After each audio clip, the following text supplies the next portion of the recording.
will but pour 1,000 crowns, and charged my brother on his blessing to breed me well. And now begins my sadness. My brother Jacques he keeps at school, and report speaks goldenly of his profit. For my part, he keeps me rustically at home, or to speak more properly, stays me here at home unkept. For call you that keeping, for a gentleman of my birth, that differs not from the stalling of an ox. His horses are bred better, for besides that they are fair with their feeding, their talk, their manage, and to that end riders dearly hired. But I, his brother, gain nothing under him but growth, for the which his animals on his dunghills are as much bound to him as I, and besides this nothing that he so plentifully gives me, the something that nature gave me his countenance seems to take from me. He lets me feed with his hinds, bars me the place of a brother, and as much as in him lies, minds my gentility with my education. And this is it, friends, that grieves me. And the spirit of my father, which I think is within me, begins to mutiny against his servitude. I will no longer endure it, though yet I know no right remedy how to avoid it. Now, sir, what make you here? Nothing. I am not taught to make anything. What mar you then, sir? Oh, marry, sir, I am helping you to mar that which God made. A poor, unworthy brother of yours with idleness. Marry, sir, be better employed and be not a while. Oh, shall I keep your hogs and eat husks with them? What prodigal portion have I spent that I should come to such penury? Know you where you are, sir? Oh, very well. Here, in your orchard. I know you before whom, sir? I, better than him I am before knows me. I know you are my eldest brother, and in the gentle condition of blood you should so know me. The courtesy of nations allows you my better, and that you are the firstborn. But that same tradition takes not away my blood, were there 20 brothers betwixt us. I have as much of my father in me as you. Albeit, I confess, your coming before me is nearer to his reverence. What? Boy? Come, elder brother, you are too young in this! Wilt thou lay hands on me? I am no villain! I am the youngest son of Sir Roland de Boys. He was my father, and he is such a villain as such a father begot villains. Wert thou not my brother, I would not take this hand from thy throat till the other had torn out thy tongue for saying so. Thou hast railed on thyself! Let me go, I say! I will not till I please, you shall hear me. My father charged you on his will to give me good education. You have trained me like a peasant, obscuring and hiding from me all gentlemanlike qualities. The spirit of my father grows strong in me, and I will no longer endure it. Therefore, allow me such exercises as may become a gentleman, or give me the poor lottery my father left me by testament. With that I will go buy my fortunes. And what wilt thou do in that respect? Beg? Oh, well, sir, get you in. I will not long be troubled with you. You shall have some part of your will. I pray you, leave me. I will no further offend you than becomes me for my good. Is it even so? Begin you to grow upon me. I will physic your rankness, and give no 1,000 crowns neither. Hey! Dennis! Calls your worship. Was not Charles the Duke's wrestler here to speak with me? So please you, he is here, and importunes access to you. Call him in. Tomorrow the wrestling is. 'Twill be a good way. Good morrow to your worship.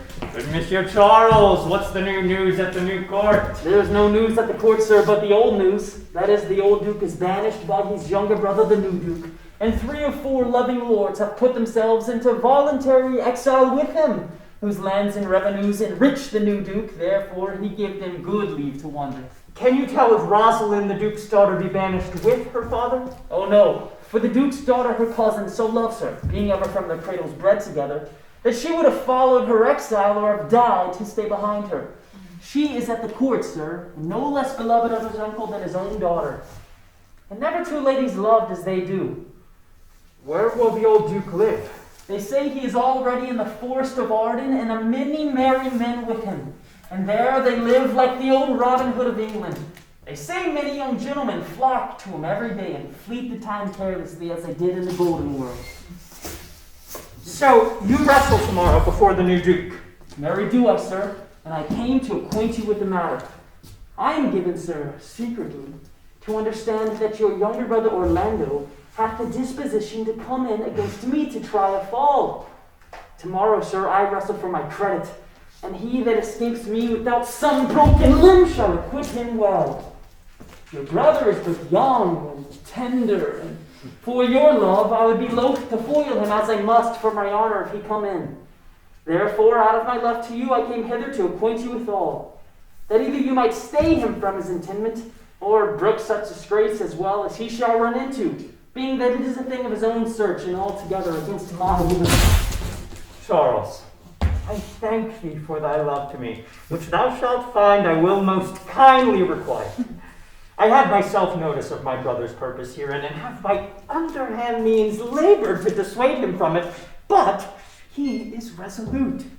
I'll tell thee, Charles, it is the stubbornest young fellow of France, full of ambition, an envious emulator of every man's good parts, a secret and villainous contriver against me, his natural brother. Therefore, use thy discretion. I had as lief thou didst break his neck as his finger. For I'm sure, and almost with tears I speak it, there is not one so young and so villainous this day living. I speak but brotherly of him.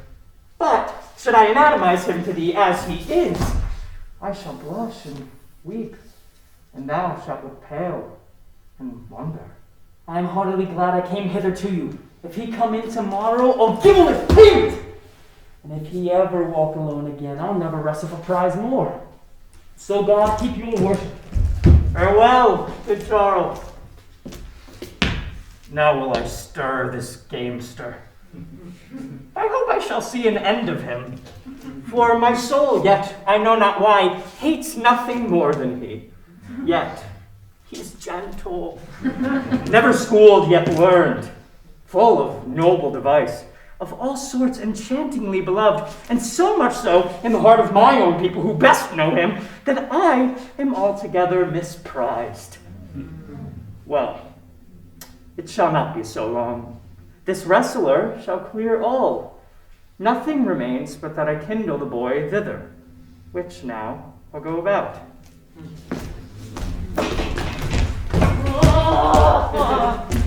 I pray thee, Rosalind, speak my house, be merry. Dear Celia, I show more mirth than I am mistress of, and would you yet I were merrier. Unless you could teach me to forget a banished father, you must not learn me how to remember any extraordinary pleasure.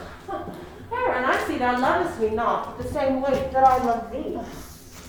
If my uncle, thy banished father, had been banished by thy uncle, the Duke, my father, so thou still hadst been with me, I could have taught my love to take thy father for mine. And so wouldst thou, if thy love for me was so righteously tempered as mine is to thee. Well, I will forget the condition of my estate to rejoice in yours. You know my father hath no child but I, nor none is like to have. And truly, when he dies, thou shalt be his heir. And what he hath taken from thy father perforce, I will render thee again with affection. By mine honor, I will. And when I break this self, let me turn monster. Therefore, my dear Rose, be merry. From henceforth I will, coz, and devise sports. Let me see. What think you of falling in love? Do, I pray thee, to make sport withal, but love no man in good earnest, or no further in sport neither, than with the safety of a pure blush thou mayest in honor come off again. And what shall be our sport then? Well, let us sit and mock the good housewife fortune from her wheel, that her gifts may henceforth be bestowed equally. I would we could do so, for her benefits are mightily misplaced, and the bountiful blind woman doth most mistake in her gifts to women. 'Tis true. For those that she makes fair, she scarce makes honest, and those that she makes honest, she makes very ill-favored men. Nay, now thou now goes from Fortune's office to Nature's. Fortune reigns in the gifts of the world, not in the lineaments of nature. No, when nature hath made a fair creature, may she not by fortune fall into fire? Celia! And no danger on him that the flatted fortune hath enough sent in this fool to cut off the argument. Celia! Indeed, there is fortune too hard for nature, when fortune makes nature's natural to cut her off of nature's wit. Peradventure, this is not fortune's work neither, but nature's, who perceiveth our natural wit too dull to reason of such goddesses, and hath sent in this natural for our whetstone. For always the dullness of the fool is the whetstone of the wit. How now, wit, whither wander you? Mistress, you must come away to your father. Oh, were you made the messenger? No, by mine honor, but I was bid to come for you. Where learned you that oath, fool? Of a certain knight that swore by his honor they were good pancakes, and swore by his honor the mustard was not. Now I'll stand to it, the pancakes were not, and the mustard was good, and yet was not the knight forsworn. I'll prove you this in the great heap of your knowledge. Aye, marry, now unmuzzle your wisdom. Stand you both forth now. Stroke your chins, and swear by your beards that I am a knave. By our beards, if we had them, thou art. By my knavery, if I had it, then I were. But if you swear by that that is not, you are not forsworn.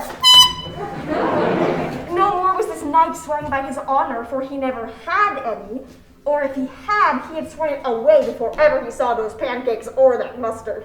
I pray thee, who is it that thou meanest? One that old Frederick, your father, loves. Well, my father's love is enough to honor him. Enough. Speak no more of him. You'll be whipped for taxation one of these days. The more pity that fools may not speak wisely, but wise men do foolishly. By my troth, 'tis true. For since the little wit that fools have is silenced, the little foolery that wise men have makes a great show. That princess! You have lost much good sport. Sport? Of what color? What color, madam? How shall I answer you? As wit and fortune will. Or as the destinies decree. Well said, that was laid on with a trowel. Nay, if I keep not my rank. Oh, thou losest thy old smell. There comes an old man and his 3 sons. I can match this beginning with an old tale. 3 proper young men of excellent growth and presence. Oh, with bills on their necks, be it known unto all men by these presents. The eldest of the 3 wrestled with Charles, the Duke's wrestler, which Charles in a moment threw him and broke 3 of his ribs. But there is little hope of life in him. So he served the 2nd, and so the 3rd. Oh, yonder they lie. The poor old man, their father, making such pitiful dole over them that all the beholders take his part with weeping. Alas. But what is the sport, monsieur, that the ladies have lost? Why, this that I speak of. Thus men may grow wiser every day. It is the first time that ever I heard breaking of ribs was sport for ladies. Or I promise thee. But is there any else longs to see this broken music in his sides? Is there yet another dotes on rib breaking? Shall we see this wrestling, cousin? Oh, you must, if you stay here, for here is the place appointed for the wrestling. And they are ready to perform it. Yonder, sure they are coming. Let us now stay and see it. Since youth will not be entreated his own peril on his forwardness. Is yonder the man? Even he, madam. Alas, he is too young. Yet he looks successfully. How now, daughter and cousin? Are you crept hither to see the wrestling? Aye, my liege, so please you give us leave. You will take little delight in it, I can assure you. There is such odds in my man. In pity of the challenger's youth, I would fain dissuade him, but he will not be entreated. Speak to him, ladies. See if you can move him. Call him hither, good Monsieur Lebeau. Do so! I'll not be by. Monsieur the challenger, the princess has called for you. I attend them with all respect and duty. Young man, have you challenged Charles the wrestler? No, fair princess. He is the general challenger. I come but in, as others do, to try with him the strength of my youth. Young gentleman, your spirits are too bold for your years. You've seen cruel proof of this man's strength. If you saw yourself with your eyes or knew yourself with your judgment, the fear of this adventure would counsel you to a more equal enterprise. Oh, we pray you, for your own sake, embrace your own safety and give over this attempt. Do, young sir. Your reputation shall not therefore be misprized. We will make it our suit to the Duke that the wrestling might not go forward. I beseech you, punish me not with your hard thoughts, wherein I confess me much guilty, to deny so fair and excellent ladies anything.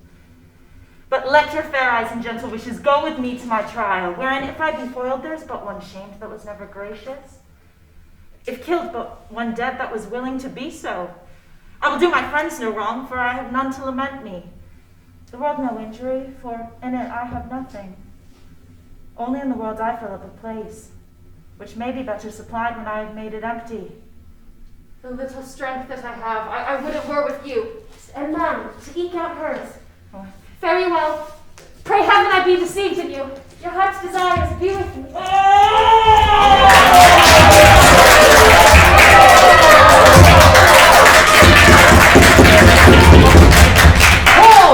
Where is this young gallant that is so desirous to lie with his mother? Ready, sir, but as will happen a more modest working. You shall try but one fall. No, I warrant your grace. You shall not entreat him from a first, that have so mightily persuaded him through the same order.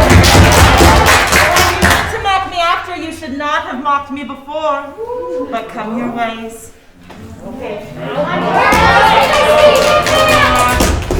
I wish I were possible. I have a fellow by the leg.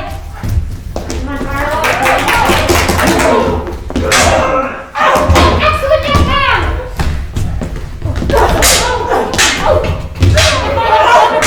I guess your nose went down.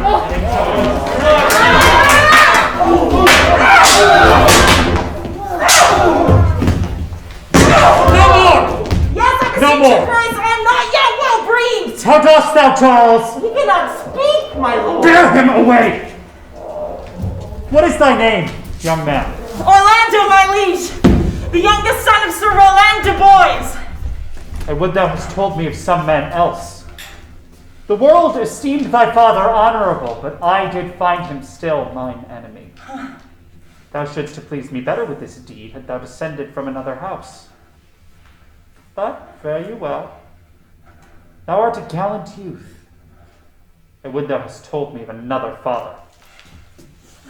Were I my father, cuz, would I do this? I am more proud to be Sir Roland's son, his youngest son, and would not change that calling to be adopted heir to Frederick.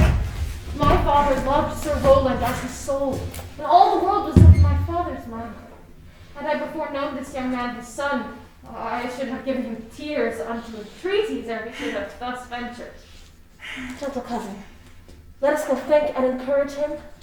My father's rough and envious disposition sticks me at heart.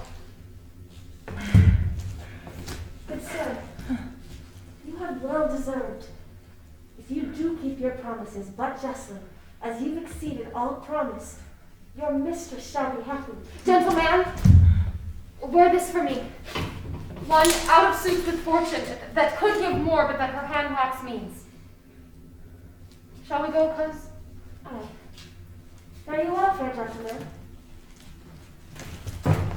Can I not say I thank you? He pulls us back! My pride fell with my fortunes. I'll ask him what he will. Did you call, sir? Sir, you have wrestled well and overthrown more than your enemies.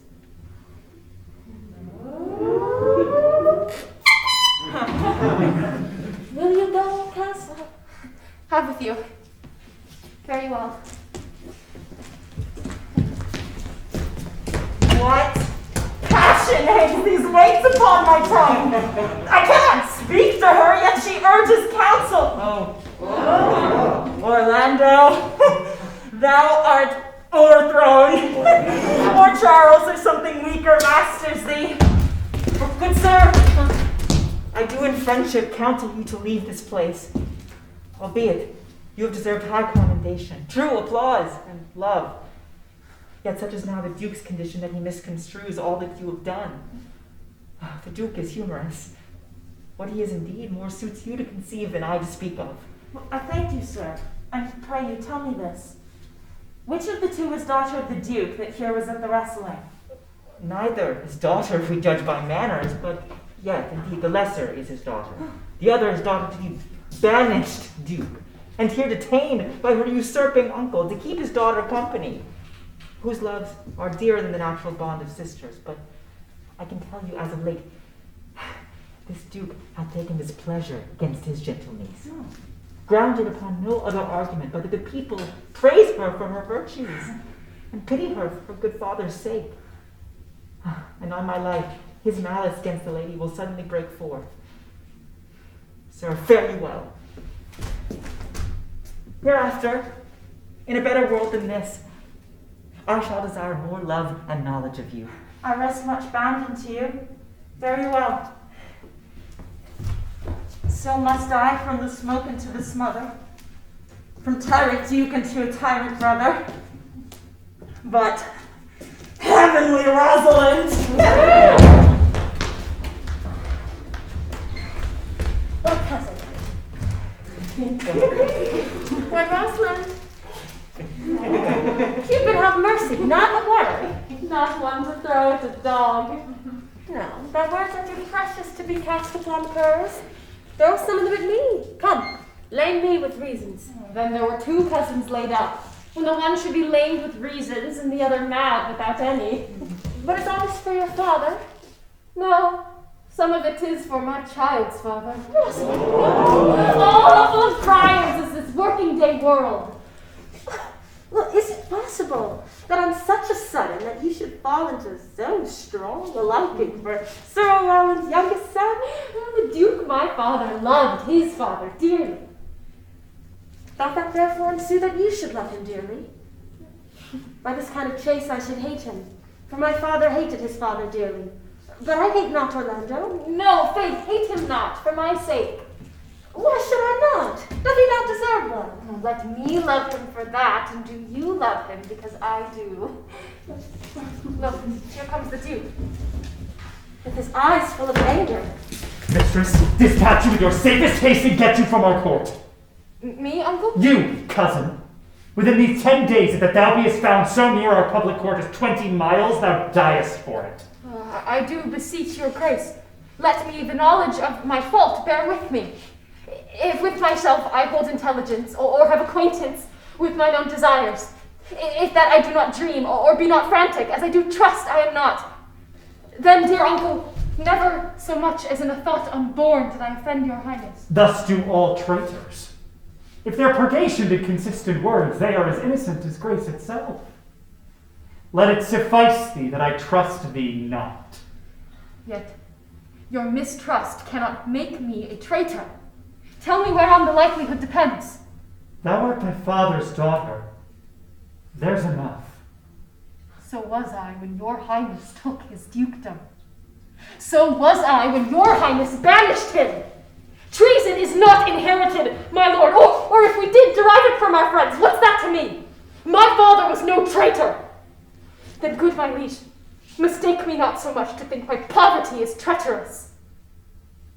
Dear sovereign, hear me speak. Aye, Celia. We stayed her for your sake, else had she with her father arranged along. I did not entreat to have her stay. That was your pleasure and your own remorse. I was too young that time to value her. But now I know her. And if she be a traitor, why so am I. We still have slept together, learned, played, eat together. And wherever so we went, like Juno's swan, we went coupled and inseparable. She is too subtle for thee. Her smoothness, her very silence and her patience speak to the people, and they pity her. Thou art a fool. She robs thee of thy name, and thou wilt show more bright and seem more virtuous when she is gone. Then open not thy lips. Firm and irrevocable is my doom, which I have passed upon her. She is banished. Pronounce that sentence then on me, my liege. I cannot live out of her company. You are a fool. You, niece, provide yourself. If you outstay the time, upon mine honor and in the greatness of my word, you die.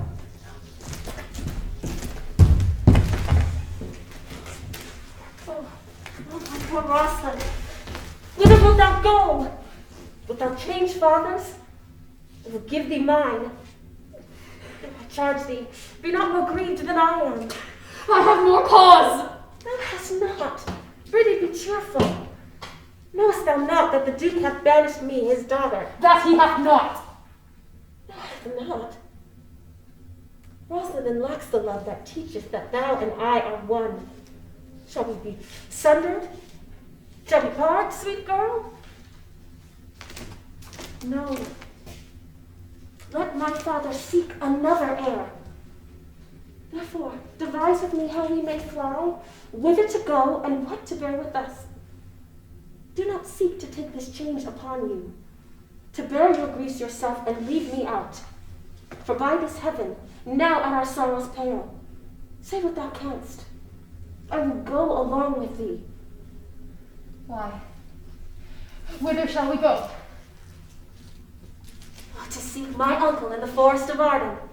Alas, what danger will it be to us, maids as we are, to travel forth so far? Beauty provoketh thieves sooner than gold. I will put myself in poor and mean attire, and with a kind of umber smirch my face and leg to you, and so we shall pass along and never stir assailants. But were it not better, because that I am more than common tall, that I did suit me all points like a man? We'll have a swashing and a martial outside, as many other mannish cowards have that do outface it with their semblances. And what shall I call thee when thou art a man? I'll have no worse a name than Job's own page. Therefore, look you, call me Ganymede. But what will you be called? Something that have a reference to my state. Mm-hmm. No longer Celia, but Aliena. Oh, but cousin, what if we essayed to steal that clownish fool out of your father's court? Would he not be a comfort to our travels? Oh, he'll go over the wide world with me. Leave me alone to woo him. Now, let's get our jewels and our wealth together. Devise the fittest time and safest way to hide us from the pursuit that will be made after my flight. Now we go in content to liberty and not to banishment.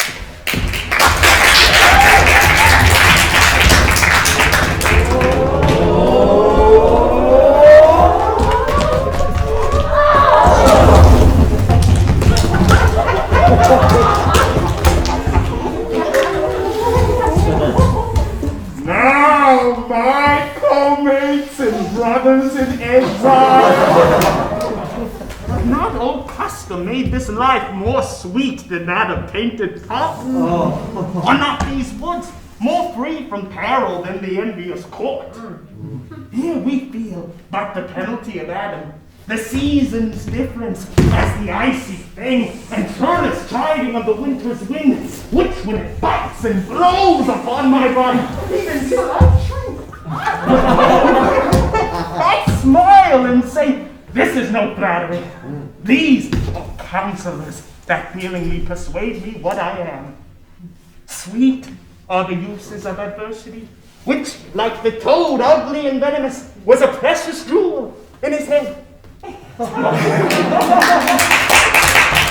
this our life, free from public haunt, finds tongues and trees, books in the running brooks, sermons and stones, and good in everything. I would not change it.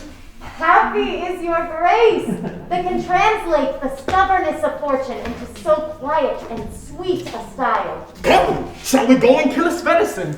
And yet, it irks me, the poor dappled fools being native burghers of this desert city should in their own confines with forked heads have their round haunches gored. Indeed, my lord. The melancholy Jaques grieves at that, and in that case, whereas you do more usurp than doth your brother that hath banished you. Today my lord Vamians and myself did steal behind him as he lay along under an oak, whose antique root peeps out upon the brook that brawls along this wood, to the which place a poor sequestered stag that from the hunter's aim had ta'en a hurt did come to languish. And indeed, my lord, the wretched animal heaved forth such groans that Their discharge should stretch his leathered coat almost to bursting, and the big round tears coursed one another down his innocent nose in piteous chase. And thus the hairy fool, much marked by the melancholy Jacobs, stood on the extremest verge of the swift brook, augmenting it with tears. Oh. But what said Jacobs? Did he not moralize this spectacle? Oh, yes! Into 1,000 similes. Verbs for his weeping into the needless stream. Poor dear, quoth he, thou makest a testament as worldlings do, giving thy sum of more to that which had too much. Then, being there alone, left and abandoned of his velvety friends. 'Tis right, quoth he. Thus misery doth part the flux of company, anon a careless herd, full of the pasture, jumps along by him and never stays to greet him. Aye, quoth Jaques, sweep on, you fat and greasy citizens! 'Tis just the fashion. Wherefore do you look upon that poor and broken bankrupt there?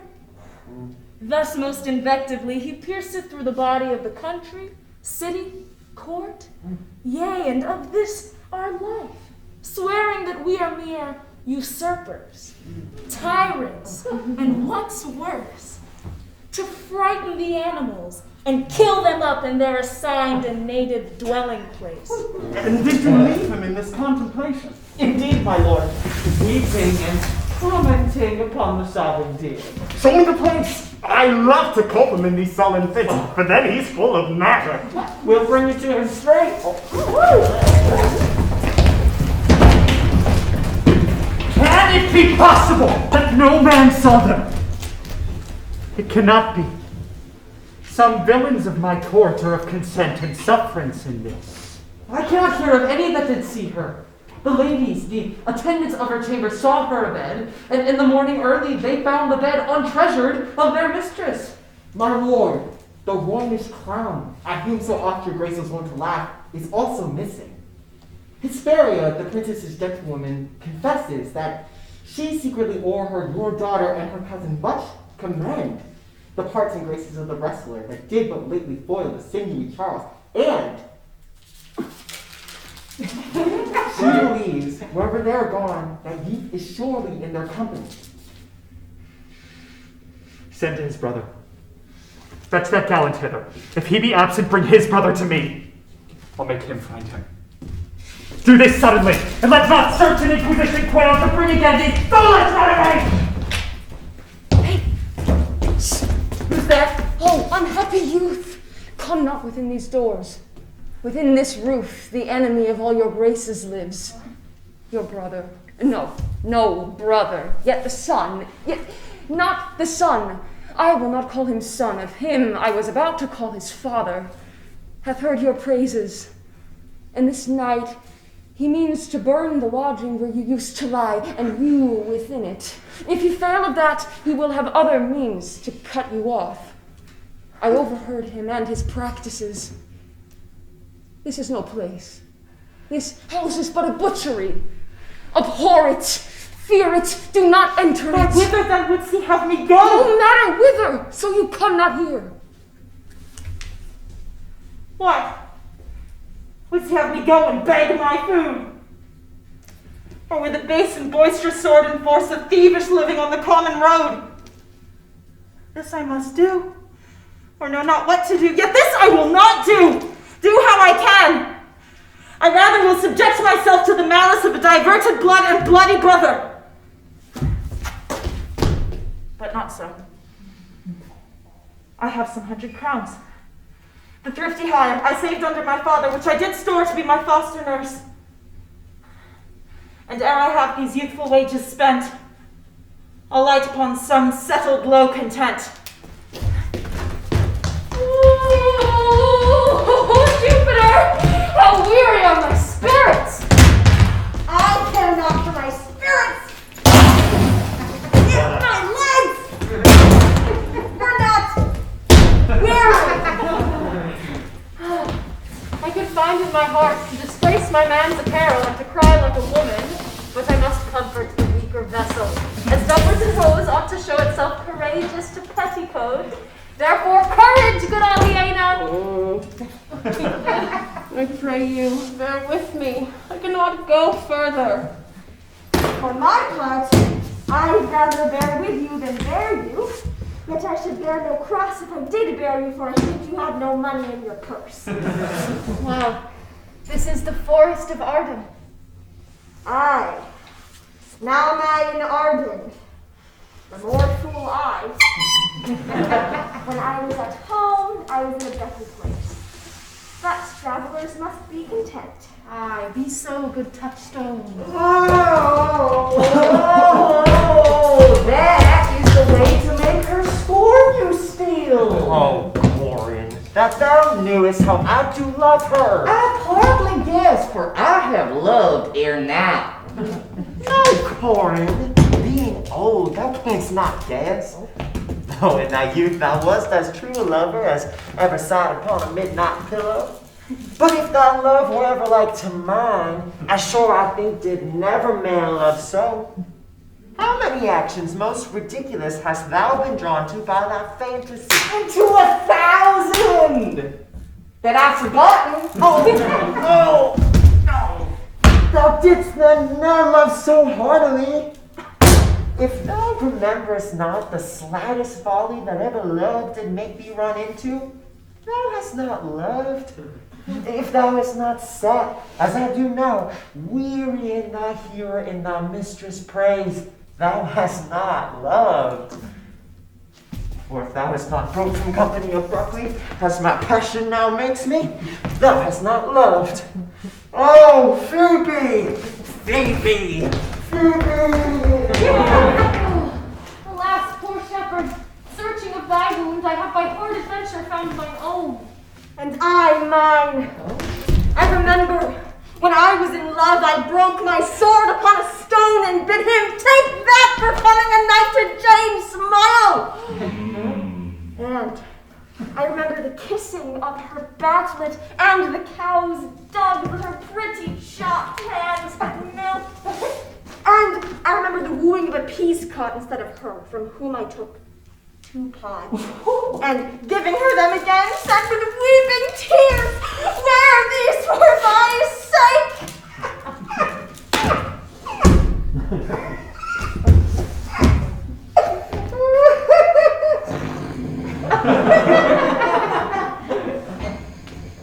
We that are true lovers run into strange capers. But as all is mortal in nature, so is all nature in love mortal in folly.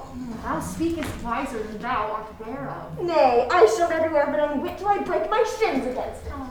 Oh, this shepherd's passion is much upon my fashion. And mine. But will something stale with me?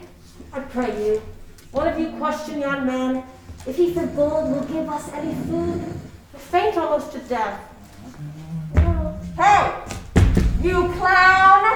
A peace fool, he's not thy kinsman. Who calls? Your betters, sir. Else are they very wretched. Peace, I say. Good even to you, friend. And to you, gentle sir, and to you all. I prithee, shepherd, if that love or gold can in this desert place buy entertainment, bring us where we may rest ourselves and feed. Here is a young maid with travel much oppressed, and faints for succor. Fair sir, I pity her, and wish for her sake more than for mine own. My fortunes were more able to relieve her. But I do not shear the fleeces that I graze. My master is of churlish disposition and little recks to find ways to heaven by doing deeds of hospitality. Besides, his coat, his flocks, and bounds of feed are now on sale. And at our sheepcote now, by reasons of his absence, there is nothing you will feed on. But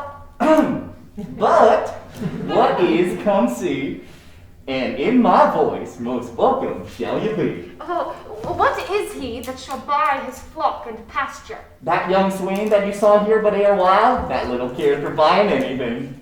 I pray you, If it stand with honesty, buy thou the cottage, pasture, and the flock, and thou shalt have to pay for it of us.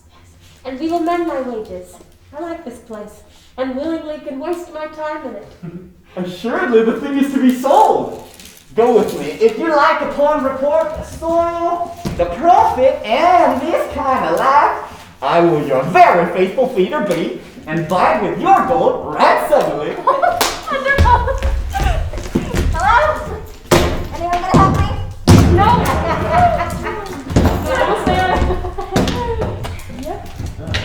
Wonderful!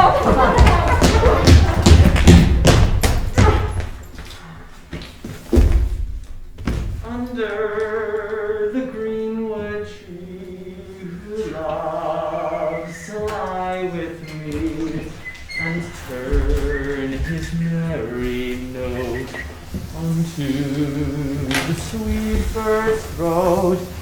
Come hither, come hither, you shall see no enemy, but winter and rough weather.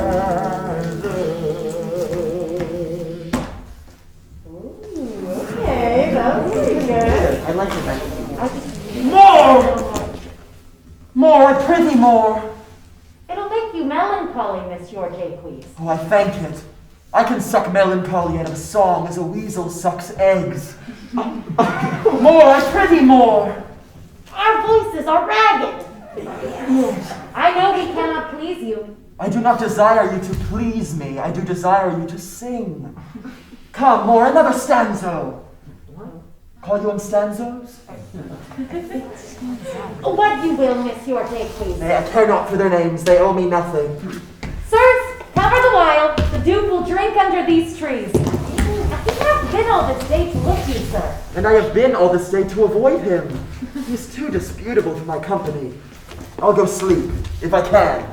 If I cannot, I'll rail against all the firstborn of Egypt. I'll go seek the Duke. I think he be transformed into a beast, for I can nowhere find him like a man. My lord, he is but even now gone hence. Here was he merry hearing of a song. If he compact of jaws grow musical, we shall have shortly discord in the spears. What? Hello, monsieur. What? You look merrily. A fool! A fool! I met a fool in the forest, a motley fool. Oh, miserable world! As I do with my food, I met a fool who laid him down and basked him in the sun and railed on Lady Fortune in good terms, in good, set terms, and yet a motley fool. Good morrow, fool, quoth I. No, sir, quoth he. Call me no fool till heaven hath sent me fortune. And then he drew a dial from his poke, and looking on it with a lackluster eye, says very wisely, "It is 10 o'clock. Thus we may see," quoth he, "how the world wags. 'Tis but an hour ago since it was 9, and after one more hour 'twill be 11, and so from hour to hour we ripe, and then from hour to hour we rot, and therein hangs the tale." When I did hear the fool thus morrow on the time, my lungs began to crow like a chanticleer. The fools should be so deep, contemplative, and I did laugh, sans intermission, an hour by his dial. Oh, noble fool. Oh, worthy fool. Motley's the only wear. What fool is this? Oh, worthy fool! One that hath been a courtier, and says, "If ladies be but young and fair, they have the gift to know it." And his brain, which is as dry as the remainder biscuit after a voyage. He hath strange places crammed with observation, the which he vents in mangled form. Oh, that I were a fool! I am ambitious for a motley coat. Thou shalt have one. It is my only wear, provided that you weed your better judgments, of all opinion that grows rank in them, that I am wise. I must have liberty with all, as large a charter as the wind, to blow on whom I please. For so fools have. And they that are most galled by my folly, they most must laugh. Why so must they so? Why? The why is as plain as way to parish church. He that a fool doth very wisely hit, laughs very foolishly, although he's smart, not to seem senseless at the bob. If not, the wise man's folly is anatomized even by the squandering glances of the fool.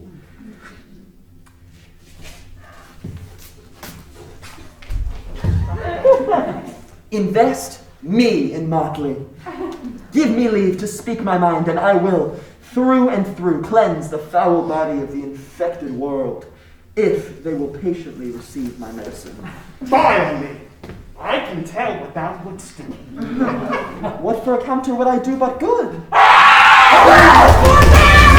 no more! I have eaten none yet! Nor shalt not till necessity be served! Of what kind should this cup come of? Art thou thus bolded, man, by thy distress, or else a rude despiser of good manners, that in civility thou seemest so empty?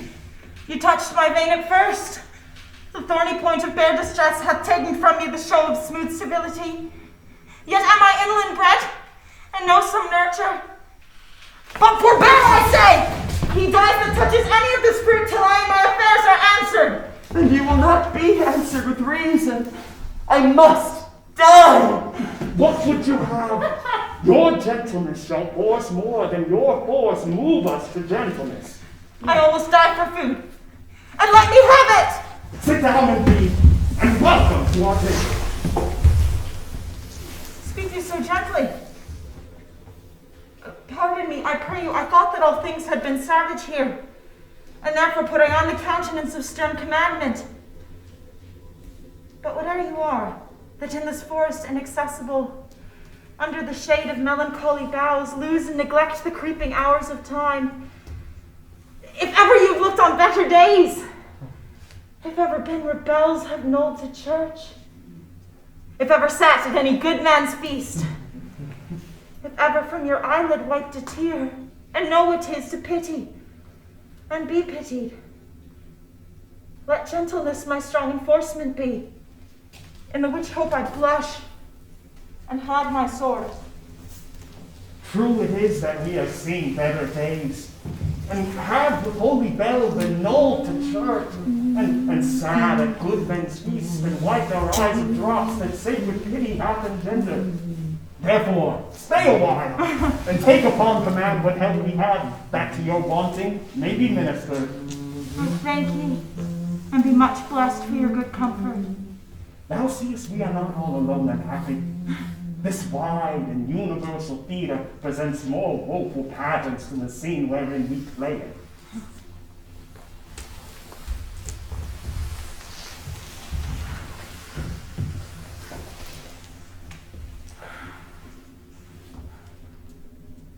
All the world's a stage, and all the men and women merely players. They have their exits and their entrances, and one man in his time plays many parts, his acts being 7 ages. At first, the infant, mewling and puking in the nurse's arms, and then the whining schoolboy, with his satchel and shining morning face, creeping like snail unwillingly to school. And then the lover, sighing like furnace with a woeful ballad made to his mistress's eyebrow. Then soldier, full of strange odes and bearded like a pard, jealous in honor, sudden and quick in quarrel, seeking the bubble reputation even in the cannon's mouth.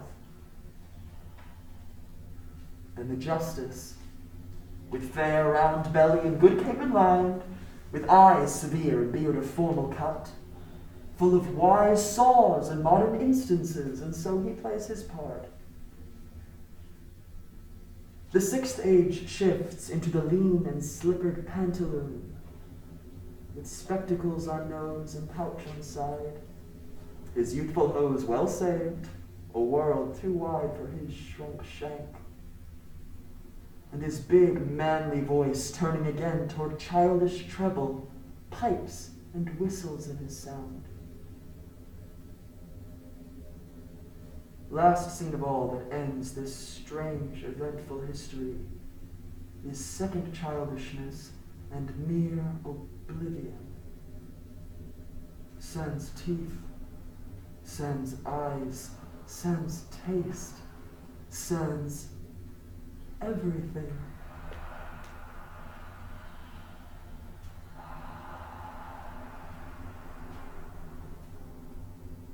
Blow, blow, thou winter wind, thou art not so unkind as man's ingratitude.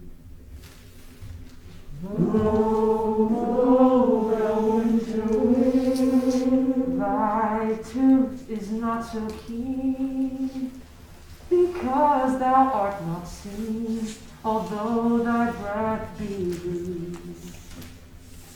Blow, blow, thou winter wind, hey ho, sing hey ho, unto the green holly.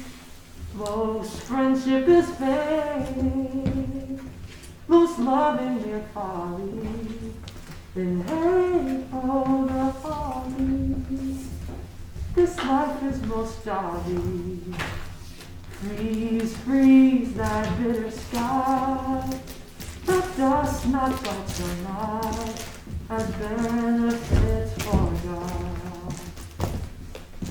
Oh, blow thou winter wind, though thou the waters warp, thy sting is not so sharp as friends remembered not.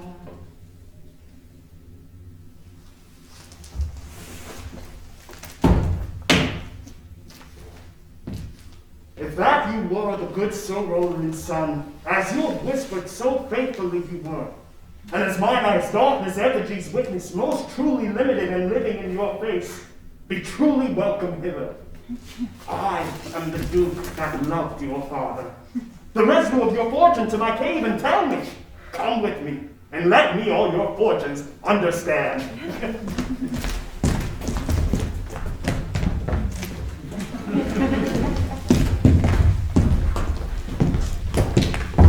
Not see him since? Sir! That cannot be. But were I not the better part made mercy, I should not seek an absent argument of my revenge, thou present. But look to it. Find out thy brother, wheresoe'er he may be. Seek him with candle, bring him dead or living within this 12-month, or turn thou no more to seek a living in our territory. Thy lands and all things that thou dost call thine worth seizure do we seize into our hands, till thou canst quit thee by thy brother's mouth of what we think against thee. Oh, that your highness knew my heart in this! I never loved my brother in my life. More villain thou. Well, push him out of doors. And let my officers of such a nature make an extent upon his house and lands. Do this expediently and turn him going!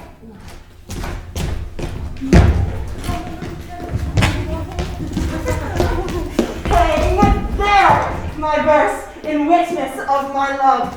And thou, thrice crowned queen of night, survey with thy chaste eye from thy pale sphere above thy huntress's name that my full life doth sway.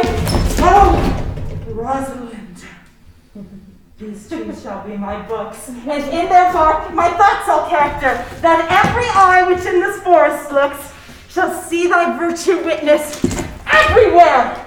Run, Orlando, carve on every tree the fair, the chaste, and unexpressive she.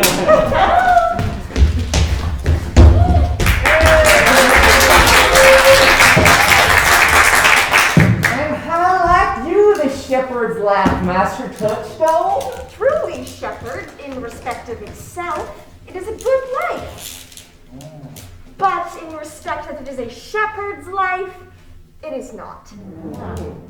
In respect that it is solitary, I like it very well. But in respect that it is private, it is a very vile life. Now, in respect it is in the fields, it pleaseth me well. But in respect that it is not in the court, it is tedious.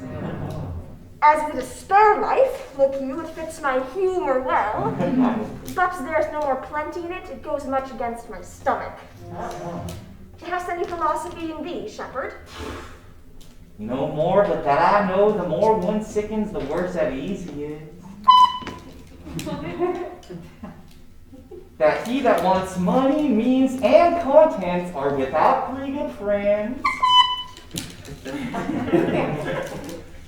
That the property of rain is to wet and fire to burn. That good pasture makes fat sheep. That the great cause of the night is the lack of the sun. That he that hath learned no wit by art nor nature may complain of good breeding or comes from a very dull kindred. Why, such a one is a natural philosopher. Wast ever in court, shepherd? No, truly. Thou art damned. Nay, I hope. Truly, thou art damned like an ill-roasted egg all on one side. For not being at court? Your reason. Why, if thou never wast at court, thou never sawest good manners. If thou never sawest good manners, then thy manners must be wicked. And wickedness is sin, and sin is damnation. Thou art in a parlous state, shepherd. Not a whit, Touchstone. Those that are good manners in the court are as ridiculous in the country as the behaviors in the country is most mockable in the court. You told me you salute not at court, but you kiss your hands. Now that courtesy would be uncleanly if courtiers were shepherds. Instance briefly, come, instance.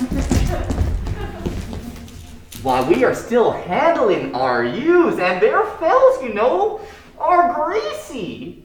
Why, do not your courtier's hands sweat? And is not the grease of a mutton as wholesome as the sweat of a man? Shallow, a special instance, I say, come. Our hands are hard. Your lips will feel the sooner. Shallow again, a more sounder instance, come. And they're often tarred over with the surgery of our sheep. And would you have us kiss tar? Besides, the courtier's hands are perfumed with civet.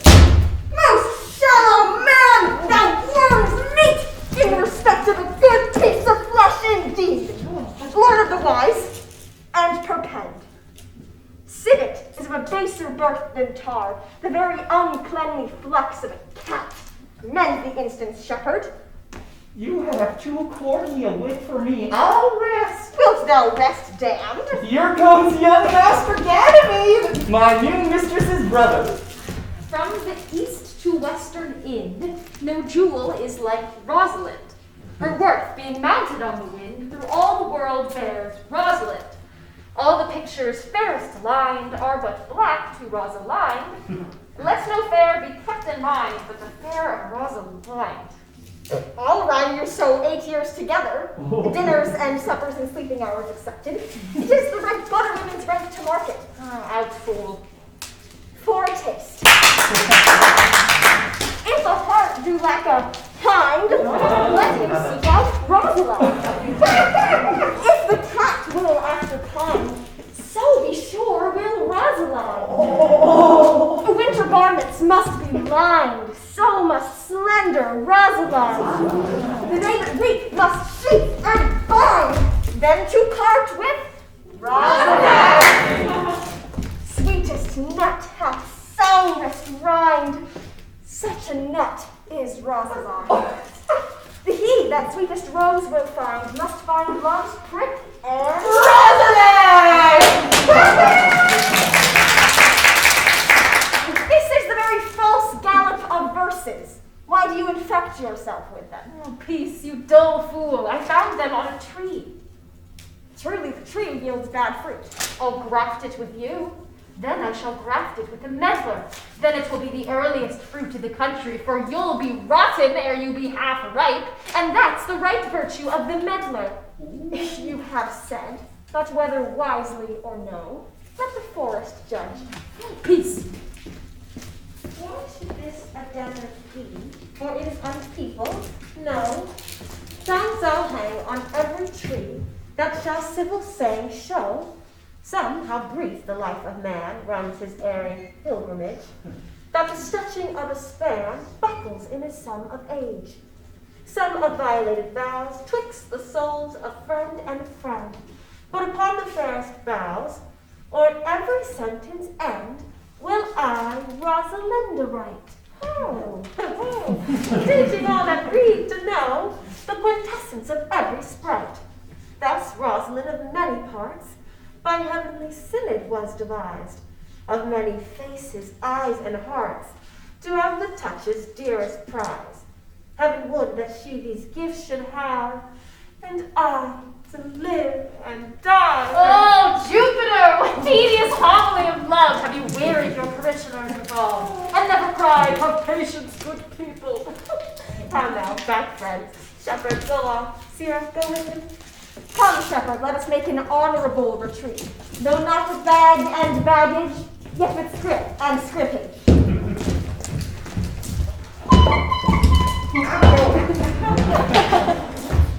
Didst thou hear these verses? Oh, yes, I heard them all, and more, too, for some of them had in them more feet than the verses would bear. Well, that's no matter. The feet might bear the verses. Aye, but the feet were lame, and could not bear themselves without the verse, and therefore stood lamely in the verse. But didst thou hear without wondering how thy name should be hanged and carved upon these trees? I was 7 of the 9 days out of the wonder before you came. For look here what I found in a willow. I was never so berhymed since Pythagoras' time. Try you who hath done this. Is it a man? And a chain that you once wore about his neck. Change your color? I prithee who? Oh, Lord, Lord, it is a hard matter for friends to meet, but mountains can be removed by earthquakes, and so encounter. Oh, nay, but who is it? Is it possible? Nay, I prithee now with most petitionary vehemence, tell me who it is. Oh, wonderful, wonderful, and most wonderful, wonderful. And after that, wonderful. And after that, out of all hooping. Oh, good my complexion! Dost thou think, though I am caparisoned like a man, I have a doublet and hose in my disposition?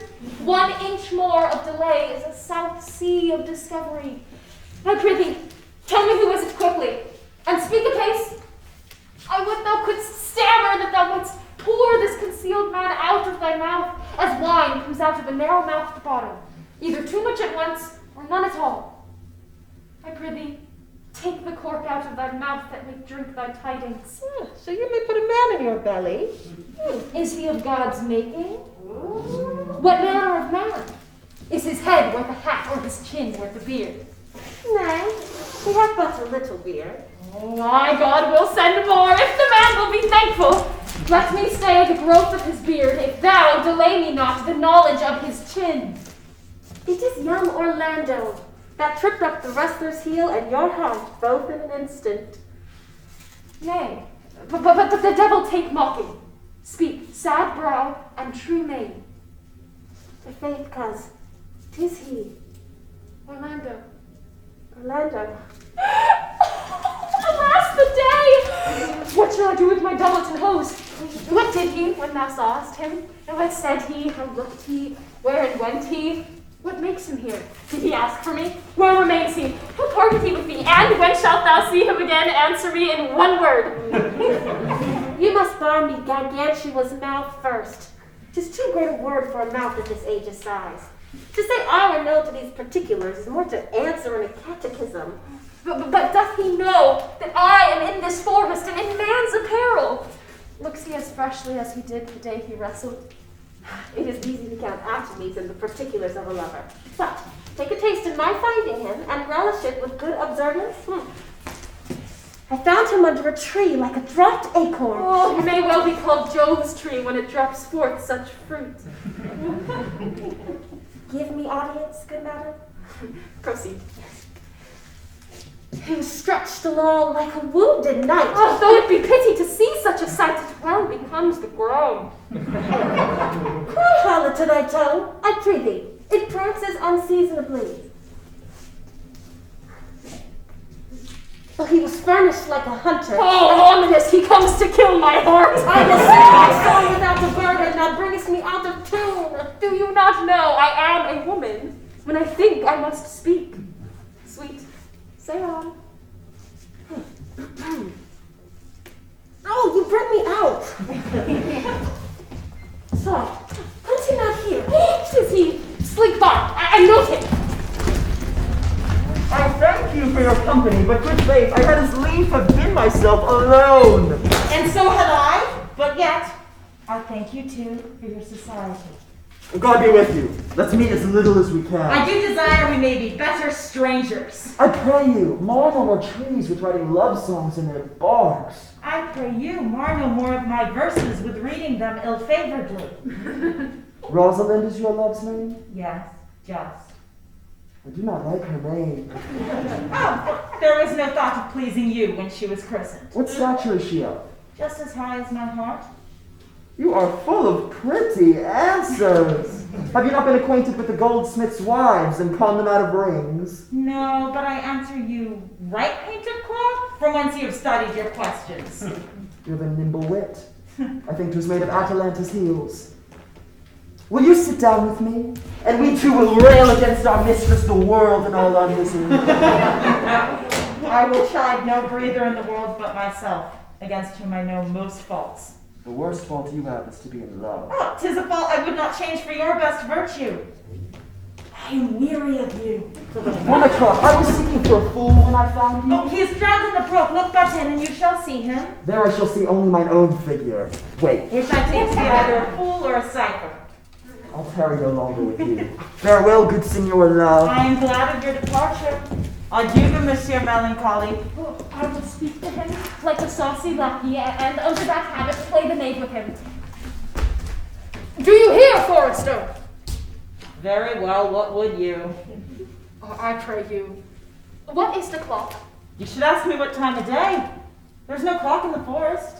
Then there is no true lover in the forest, else sighing every minute and groaning every hour would detect the lazy foot of time as well as a clock. And why not the swift foot of time? Had not that been as proper? Oh, by no means, sir. Time travels in diverse paces with diverse persons. I'll tell you who time trots withal, who time ambles withal, who time gallops withal, and who he stands still withal. Oh, I prithee, who doth he trot withal? Married. He trots hard with a young maid between the contract of her marriage and the day it is solemnized. If the interim be but a sennight, time's pace is so hard, it seems the length of 7 years. Who ambles time withal? With a priest who lacks Latin, and a rich man who hath not the gout. For the one sleeps easily because he cannot study, and the other lives merrily because he feels no pain. Oh, who gallops time withal? With a thief to the gallows. For though he go as softly as foot can fall, he thinks himself too soon there. Who stays it still withal? With professors in the vacation, for they sleep between term and term, and then they perceive not how time moves. Where dwell you, pretty youth? No, with this shepherdess, my sister, here in the skirts of the forest, like fringe upon a petticoat. Are you native of this place? As the coney that you see dwell where she is kindled. Your accent is something finer than you could purchase in so removed a dwelling. I have been told so of many. but indeed, an old religious uncle of mine taught me to speak, who was in his youth an inland man, one who knew courtship too well, for there he fell in love. I have heard him read many lectures against it, and I thank God I am not a woman to be touched with so many giddy offenses as he hath generally taxed their whole sex withal. Can you remember any of the principal evils that he laid to the charge of women? Oh, there were none principal. They were all like one another, as halfpence are. Each one fault seeming monstrous till his fellow fault came to match it. I prithee, recount some of them. Oh, no! I will not cast away my physic, but on those that are sick. There is a man, haunts this forest, abuses our young plants with carving Rosalind on their barks, hangs oaths upon hawthorns and elegies on brambles, all forsooth deifying the name of Rosalind. If I could meet that fancy monger, I would give him some good counsel, for he seems to have the quotidian of love upon him. I am he that is so love-shaped. I pray you tell me your remedy. There is none of my uncle's marks upon you. He taught me to know a man in love, in which cage of rushes I am sure you are not a prisoner. What were his marks? A lean cheek, which you have not. A blue eye and sunken, which you have not. An unquestionable spirit, which you have not. A beard, neglected, which you have not. But I pardon you for that, for simply your having a beard is a younger brother's revenue. Then your bonnet unbanded, your sleeve unbuttoned, your shoe untied, and everything about you demonstrating a careless desolation. But you are no such man. You are rather point device in your accoutrements, as loving yourself than seeming the lover of any other. Fair youth, I would I could make thee believe I love. Oh, me believe it? You may as soon make her that you love believe it, which I warrant she is apter to do than to confess she does. That is one of the points in which women still give the lie to their consciences. But in good sooth, are you he that hangs the verses on the trees wherein Rosalind is so admired? I swear to the youth, by the white hand of Rosalind, I am that he, that unfortunate he. But are you so much in love as your rhymes speak? Well, neither rhyme nor reason can express how much. Love is merely a madness, and I tell you, deserves as well a dark house and a whip as madmen do. And the reason why they are not so punished and cured is that the lunacy is so ordinary that the whippers are in love too. Yet I profess curing it by counsel. Did you ever cure any so? Yes, one, and in this manner. He was to imagine me his love, his mistress, and I set him every day to woo me. At which time would I, being but a moonish youth, grieve, be effeminate, changeable, longing and liking, proud, fantastical, apish, shallow, and constant, full of tears and full of smiles, for every passion something, and for no passion truly anything, as boys and women are for the most part cattle of this color, would now like him, now loathe him, then entertain him, then forswear him, now weep for him, then spit at him, then I drave my suitor from his mad humor of love to a living humor of madness, which was to forswear the full stream of the world and to live in a nook, merely monastic.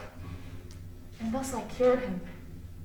And in this way will I take upon me to wash your liver as clean as a sound sheep's heart, that there shall not be one spot of love in it. I would not be cured, youth. I would cure you, if you would but call me Rosalind, and come every day to my coat and woo me. By the faith of my love, I will. Tell me where it is. Oh, no, go with me to it, and I'll show it to you. And by the way, you shall tell me where in the forest you live. Will you go? With all my heart, good youth. Nay, you must call me Rosalind. Come, sister, will you go?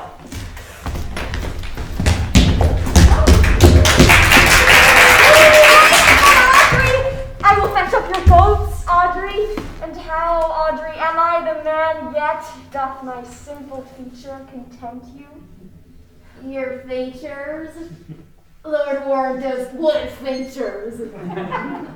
I am here with thee and thy goats, as the most capricious poet honest Ovid was among the gods. Oh, knowledge ill-inhabited, worse than Jove in a thatched house. When a man's verses cannot be understood, it strikes a man more dead than a great reckoning in a little room.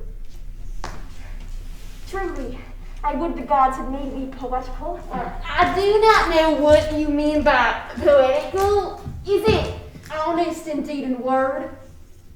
Is it a true thing? No, truly, for the truest poetry is the most feigning, and lovers are giving to poetry, and what they swear in poetry may be said as lovers they do feign. Do you wish then that the gods had made me poetical? I do truly, for thou swearest to me thou art honest. Now if thou wert a poet, I might have some hope about its fame.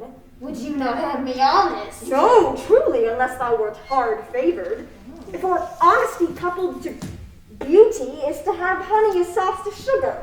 A material fool. Well, I am not fair, and therefore I pray the gods make me honest. But be it as it may be, I will marry thee, and to that end I have been with Sir Oliver Murtext, the vicar of the next village, who had promised to meet me in this place of the forest and to couple us. I would fain to see this meeting. Will the gods give us joy? Amen. A man may, if he were of a fearful heart, stagger in this attempt, for here we have no temple but the wood, no assembly but horned beasts. But what though? Courage. As horns are odious, they are necessary. It is said, many a man knows no end of his goods. Right. Yet many a man has good horns and knows no end of them. Oh, that is the dowry of his wife. 'Tis none of his own getting. Horns. Even so, poor men alone? No, the noblest deer hath them as huge as the rascal. Is the single man therefore blessed? No, as a whole town is more warder than a village, so is the forehead of a married man more honorable than the bare brow of a bachelor, and by how much defense is better than no skill, by so much is a horn more precious than to want. Oh, here comes Sir Oliver.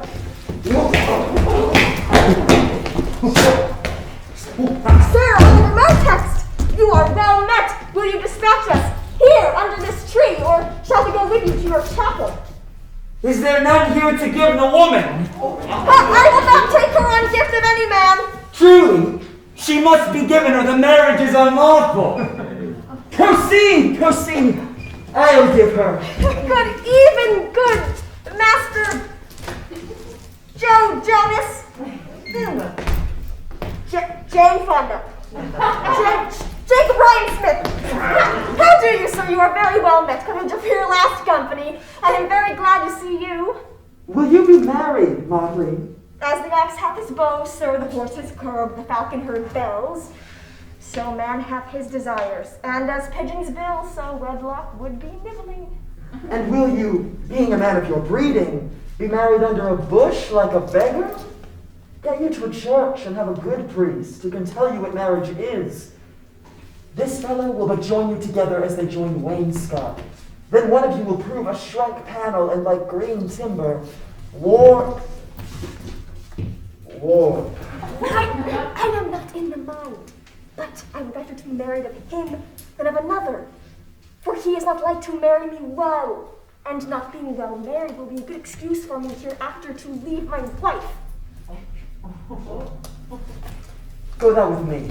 Let me counsel thee. Come, sweet Audrey, we must be married and we must live in bondage. But farewell, good Master Oliver, and not, oh, sweet Oliver, oh, brave Oliver, leave me not behind thee, but I know it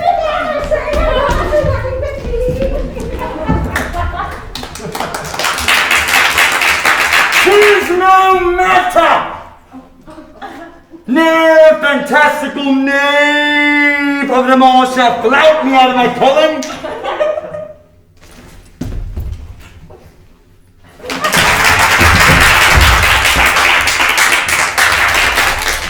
Never talk to me, I will weep. Do, I prithee, yet have the grace to consider that tears do not become a man. But have I not cause to weep? As good cause as one would desire, therefore weep. His very hair is of the dissembling color. Something browner than Judas's. Mary, his kisses are Judas's own children. If his hair is of a good color. An excellent color. Your chestnut was ever the only color. And his kisses are as full of sanctity as the touch of holy bread. He hath bought the caskets of Diana. A nun of winter sisterhood kisses not more religiously. The very ice of chastity is in them. But why did he swear he would come this morning and comes not? Nay, certainly there is no truth in him. Do you think so? Yes, I think he is not a pig purse or a horse stealer, But on the variety of love, I do think him as concave as a covered goblet or a worm-eaten nut. Not true in love. Yes, when he is in. But I think he is not in. Oh, you have heard him swear downright he was. Was, is not, is. Besides, the oath of a lover is no stronger than the oath that taps stern. What? Though both the confirmers of false reckonings. He attends here in the forest for the Duke your father. I met the Duke yesterday, and had much question with him. He asked me of what parentage I was, and so I told him of as good as he. So he laughed and let me go.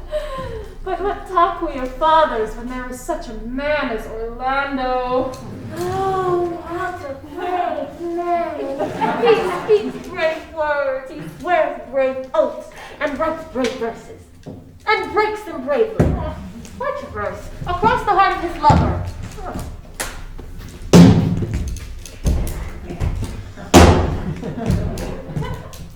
Mistress and master, you've oft inquired after the shepherd who complained of love, praising the proud, disdainful shepherdess that was his mistress. Well, and what of him? If you will see a pageant truly played between the pale complexion of true love and the red glow of scorn and proud disdain, go hence a little, and I shall conduct you, if you will mark it. No, come, let us remove the sight of lovers feedeth those in love. Bring us to the sight, and you shall say, I'll prove a busy actor in their play. Now, shepherd! Sweet Phoebe! Do not scorn me! Do not! Young, say you love me not, but say not so in bitterness. The common executioner, whose heart the accustomed sight of death makes hard, falls not the axe upon the humbled neck, but first makes part in. Will you sterner be than he that dies and lives by bloody drops? I would not be thy executioner. I fly thee, for I would not injure thee.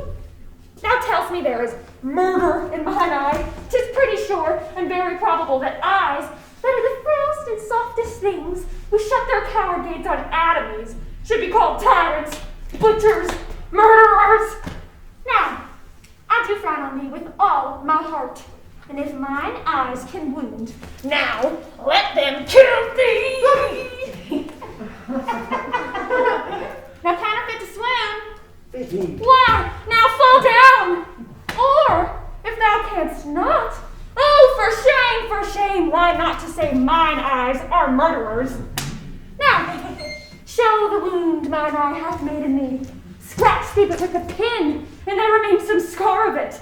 Lean but upon a brush, the cicatrix incapable, and pressure thy palm some moment keeps. But now, mine eyes, which I have darted at thee, hurt thee not. Nor, I am sure, there is no force in eyes that can do hurt. Oh, dear Phoebe, if ever, as that ever may be near, you meet in some fresh cheek the power of fancy, then shall you know the wounds invisible that love's keen arrows make. But till that time, come not thou near me. And when that time comes, afflict me with thy marks. Pity me not, as till that time I shall not pity thee. And why, I pray you?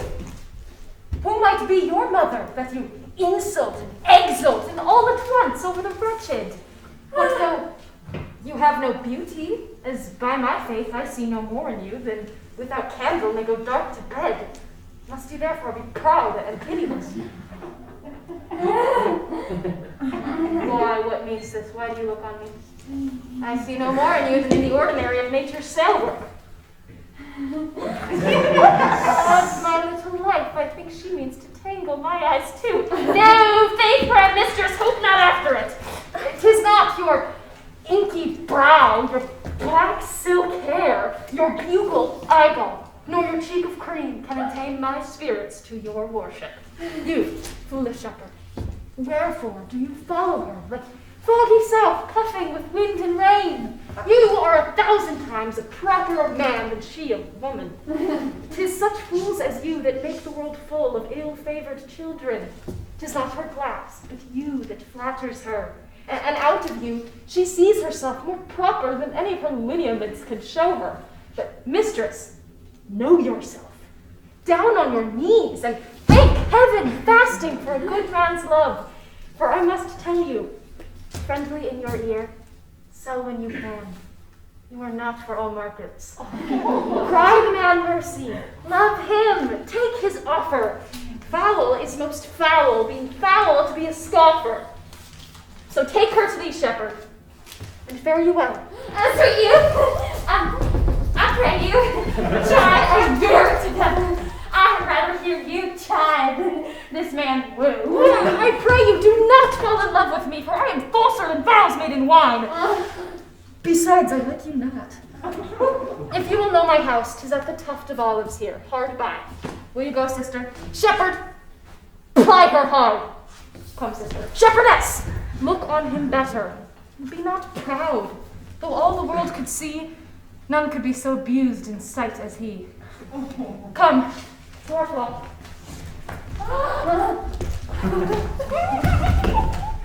Dead shepherd! Now I find I saw light! Whoever loved that loved not at first sight! Huh? What sayest thou, Sylvius? Sweet Phoebe, pity me. I am sorry for thee, gentle Sylvius. Wherever sorrow is, relief would be. If you do sorrow at my grief and love, by giving love, your sorrow and my grief were both exterminated. Thou hast my love. Is not that neighborly? I would have you. Why, that were covetousness. Sylvius, the time was that I hated thee, and yet it is not that I bear thee love. But since that thou canst talk of love so well, thy company, which erst was irksome to me, I will endure, and I'll employ thee too. But do not look for further recompense than thine own gladness that thou art employed. So holy and so perfect is my love, and I am such a poverty of grace, that I shall think it a most plenteous crop to glean the broken ears after the main harvest reaps. Loose now and then a scattered smile, and that I'll live upon. Notice the youth that spoke to me erewhile. Not very well, but I have met him oft, and he hath bought the cottage in the bounds the old carpet once was master of. Think not I love him, though I ask for him. 'Tis but a peevish boy. Yet he talks well. But what care I for words? Yet words do well when he that speaks them pleases those that hear. He's a pretty youth. Not very pretty, but sure, he's proud. And yet his pride becomes him. He'll make a proper man. The best thing in him is his complexion. And faster than his tongue did make offense, his eye did hew it up. He's not too tall, yet for his years he's tall. His leg is but so-so, and yet 'tis well. There's a pretty redness in his lip, a little riper and more lusty red than that mixed in his cheek.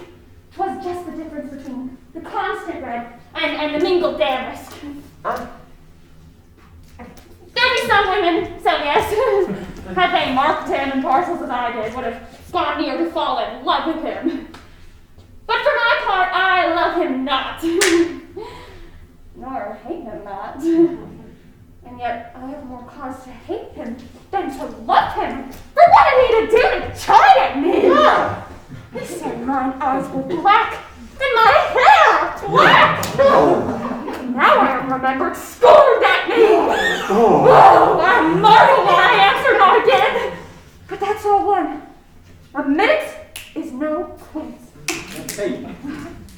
I'll write him a very taunting letter.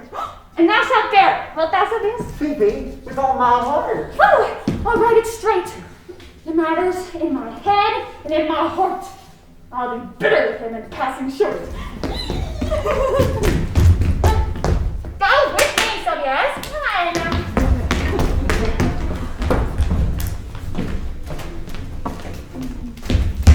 Good day and happiness, fair Rosalind. Why, how now, Orlando? Where have you been all this while? You, a lover, and you served me such another trick. Never come in my sight more. But, my dear Rosalind, I come within an hour of my promise. Break an hour's promise in love. He that will divide a minute into 1,000 parts and break but a part of the 1,000th part of a minute in the affairs of love. It may be said of him that Cupid hath clapped him o' the shoulder, but I'll warrant him heart whole. But pardon me, fair Rosalind. Nay, an you be so tardy, come no more in my sight.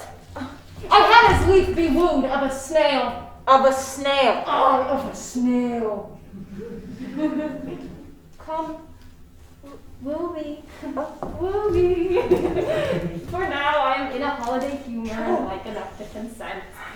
What would you say to me now, and I were your very, very Rosalind? Oh, I would kiss before I spoke. Nay, you were better speak first. And when you were gravelled for lack of matter, you might take occasion to kiss. Well, how if the kiss be denied? Oh, then she puts you to entreaty, and there begins new matter. Who could be out, being before his beloved mistress? Harry, that should you. Or I should think my honesty ranker than my wit. What, of my suit? Not out of your apparel, and yet out of your suit. Am not I your Rosalind? I take some joy to say you are, because I would be talking of her. Well, in her person I say, I will not have you.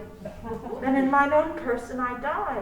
No, faith, die by attorney. Oh, the poor world is almost 6,000 years old, and in all this time there was not any man died in his own person. I would not have my right Rosalind of this mind, for I protest her frown might kill me. No, by this hand it will not kill a fly. But come, now I will be your Rosalind in a more coming on disposition, and ask me what you will, I will grant it. Then love me, Rosalind. Yes, faith will I. Fridays and Saturdays and all. And wilt thou have me? Aye, and 20 such. What sayest thou? Are you not good? I hope so. Why then can one desire too much of a good thing? Come, sister, you shall be the priest and marry us. Give me your hand, Orlando. Pray thee, marry us. I cannot say the words. You must begin. Will you, Orlando? Go to. Will you, Orlando, take to wife this Rosalind? I will. Oh, aye, but when? Why now, as fast as she can marry us. Then you must say, I take thee, Rosalind, for wife. I take thee, Rosalind, for wife.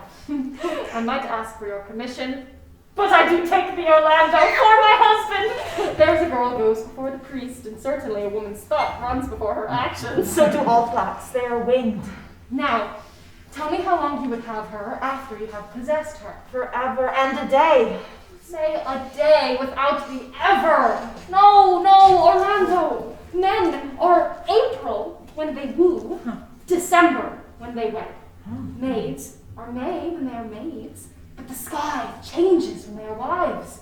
I will be more jealous of thee than a Barbary cock pigeon over his hen, more clamorous than a parrot to constrain, more newfangled than an ape, more giddy in my desires than a monkey. I will weep for nothing like Diana in the fountain, and I will do that when thou art disposed to be merry. I will laugh like a hyena, and that when thou art inclined to sleep. But will my Rosalind do so? By my life she will do as I do. Oh, but she is wise. Else she would not have the wit to do this. The wiser, the waywarder. Make the doors upon a woman's wit, 'twill out at the casement. Shut that, 'twill out at the keyhole. Stop that, 'twill fly with the smoke out at the chimney. For these 2 hours, Rosalind, I will leave thee. Oh, alas, dear love! I cannot lack thee 2 hours. I must attend the Duke at dinner. By 2 o'clock I will be with thee again. Aye, go your ways. Go your ways! I knew what you would prove. My friends told me as much, and yet I thought no less. That flattering tongue of yours won me. 'Tis but one cast away, and so come, death! 2 o'clock is your hour? Aye, sweet Rosalind. By my troth, and in good earnest, and so God mend me, and by all pretty oaths that are not dangerous, if you break one jot of your promise, or come 1 minute behind your hour, I will think you the most pathetical break promise, and the most hollow lover, and the most unworthy of her that you call Rosalind, that may be chosen out of the gross band of the unfaithful. Therefore beware my censure, and keep your promise. With no less religion than if thou wert indeed my Rosalind. So adieu. Well, time is the old justice that examines all such offenders, and lets time travel. Adieu.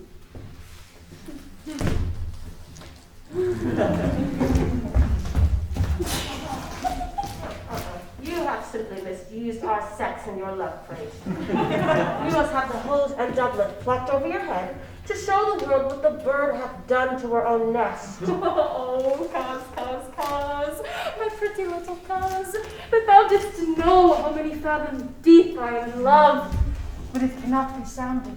My affection hath an unknown bottom, like the Bay of Portugal. Ooh, or rather, bottomless, that as fast as you pour affection in, it runs out. No, that same wicked bastard of Venus that was begot of thought, conceived of spleen, and born of madness, that blind, rascally boy that abuses everyone's eyes because his own are out.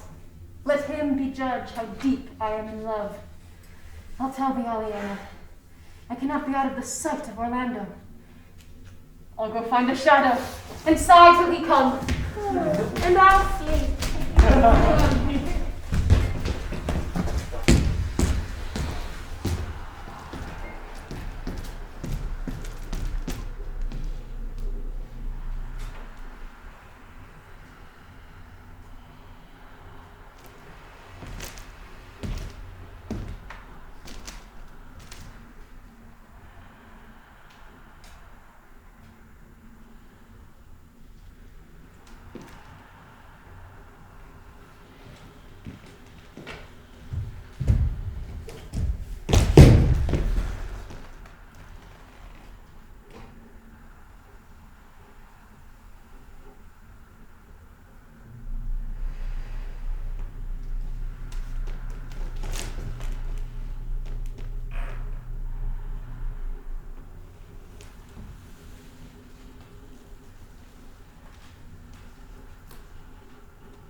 Which is he that killed the deer? It was I. Let us present him to the Duke, like a Roman conqueror. And you would do well to set the deer's horns upon his head for a branch of victory. Have you no song for this purpose? Yes, sir. Sing it. Please, no matter how it be in tune, so it make noise enough. What's up, that killed the deer? His leather skin and hearts to wear. And sing home, and sing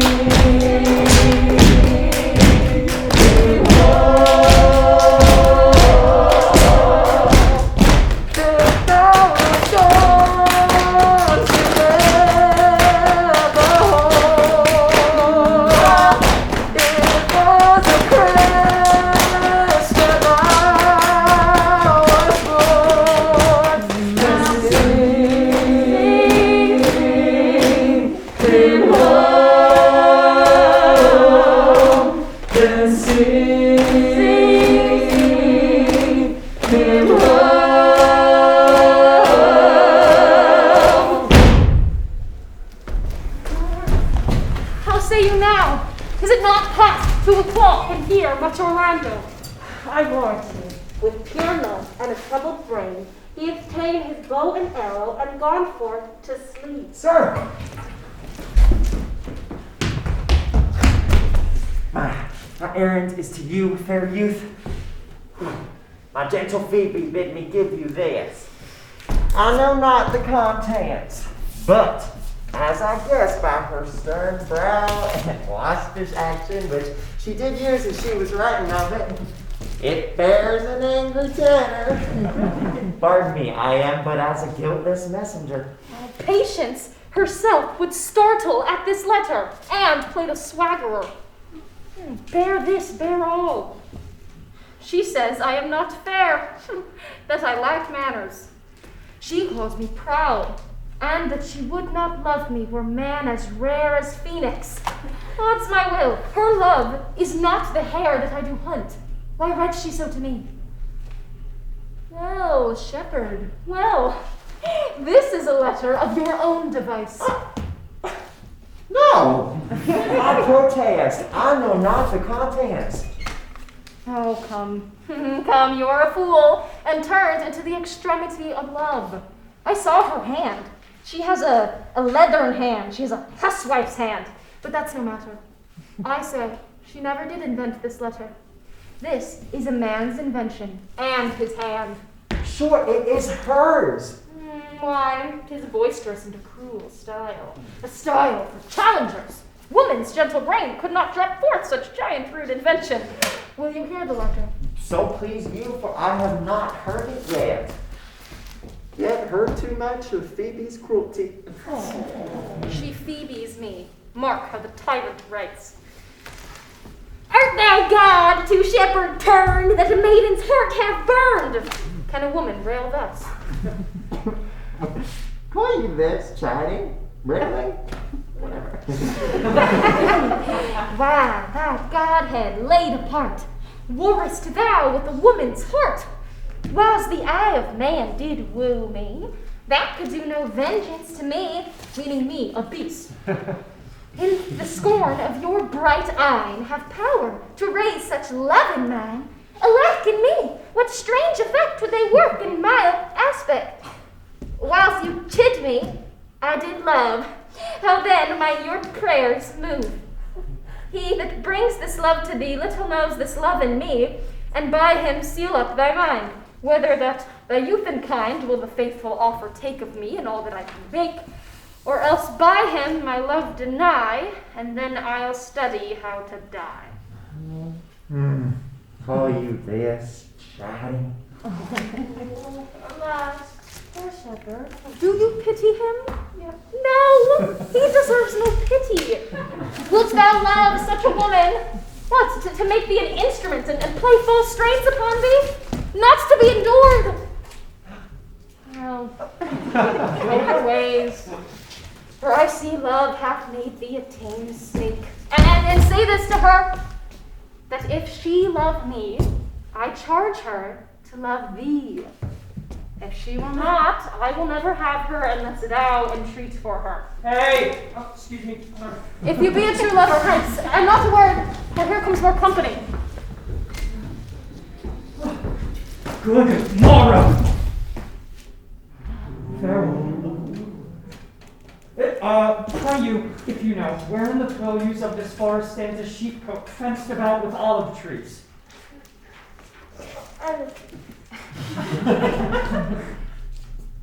Down by the neighbor bottom. The lake of Oisius by the murmuring stream. Left on your right hand brings you to the place. But at this hour the house doth keep itself. There's none within. If that and I may profit by your tongue, then should I know you by description. Such garments and such years. The boy is fair of female favor and bestows himself like a right sister. The woman, whoa. Are not you the owners of the house I did inquire for? It is no boast being asked to say we are. Orlando doth commend him to you both, and to that youth he calls his Rosalind, he sends this bloody napkin. Are you he? I am. What must we understand by this? Some of my shame, if you will know of me. what man I am and how and why and where this handkerchief was stained. I pray you tell it. When last the young Orlando parted from you, he left a promise to return again within an hour. And, pacing through the forest, chewing the food of sweet and bitter fancy, lo, what befell? He threw his eye aside, and mark what object did present itself. Under an oak whose boughs were mossed with age, and high-top bald with dry antiquity, a wretched, ragged man lay sleeping on his back. About his neck, a green and gilded snake had wreathed itself, who with her head, nimble in threats, approached the opening of his mouth. But, suddenly, seeing Orlando, it unlinked itself, and with indented glides did slip away into a bush. Under which bush's shade a lioness, with udders all drawn dry, lay couching, head on ground with cat-like watch, when that the sleeping man should stir. For 'tis the noble disposition of that beast to prey on nothing that doth seem as dead. This seen, Orlando approached the man, and found it was his brother, his elder brother. Well, I've heard him speak of that same brother, and he rendered him the most unnatural to live amongst men. And well he might so do, for well I know he was unnatural. But to Orlando, did he leave him there, food to the sucked and hungry lioness? Twice did he turn his back, and purposed so. But kindness, nobler ever than revenge, and nature, stronger than his just occasion, made him give battle to the lioness, who quickly fell before him, in which hurtling from miserable slumber I awaked. Oh, are you his brother? Was it you he rescued? Was it you who did so oft contrive to kill him? 'Twas I, but 'tis not I. I do not shame to tell you what I was, since my conversion so sweetly tastes, being the thing I am. But for the bloody napkin. By and by, when from first to last betwixt us two, tears our countenance had most kindly bathed, as how I came into that desert place. In brief, he led me to the gentle Duke. He gave me fresh array and entertainment, committing me unto my brother's love, who led me instantly unto his cave. There stripped himself, and here upon his arm, the lioness had torn some flesh away, which all this while had bled, and now he fainted, and cried in fainting upon Rosalind. Brief, I recovered him, bound up his wound, and after some small space, being strong at heart, he sent me hither, stranger as I am to tell this story, and to give this napkin, dyed in his blood, unto the shepherd youth that he in sport doth call his Rosalind. Now, Ganymede, sweet Ganymede. Many will swoon when they do look on blood. There is more in it. Cousin Ganymede? Look, he recovers. When I were at home. We will lead you thither. Good sir, help us. Be of good cheer, youth. You a man? You lack a man's heart. I do so, I confess it. Ah, Cyril, a body would think this was well counterfeited. I pray you, tell your brother how well I counterfeited. Yes. Hey-ho! This was not counterfeit. There is too strong testimony in your complexion that it was a passion of earnest. No counterfeit, I assure you. Well then, take a good heart and counterfeit to be a man. So do I, but to faith I should have been a woman by right. Come, you grow paler and paler. Pray you draw homeward. Good sir, go with us. That will I. For I must bear answer back how you excuse my brother, Rosalind. I shall devise something, but I pray you commend my counterfeiting to him. Will you go? Oh. Now, we shall find time, Audrey! Take this gentle, Audrey! The priest was good enough for all the old gentlemen say. A most wicked Sir Oliver Audrey, a most vile martext. But, Audrey, there is a youth here in the forest lays claim to you. I know who 'tis, but he has no interest in me in Oh. library. Here comes the man you made. Eat and drink to me to see a clown! By my troth, we that have good wits have much to answer for. We shall be flouted we cannot hold. Good evening, Audrey. Good evening, William. And good evening to you, sir. Good evening, gentle friend. Oh, all right. Cover thy head. Oh, okay. Excuse me. Cover thy head. Oh, yeah, it's all right. Nay, prithee, be covered.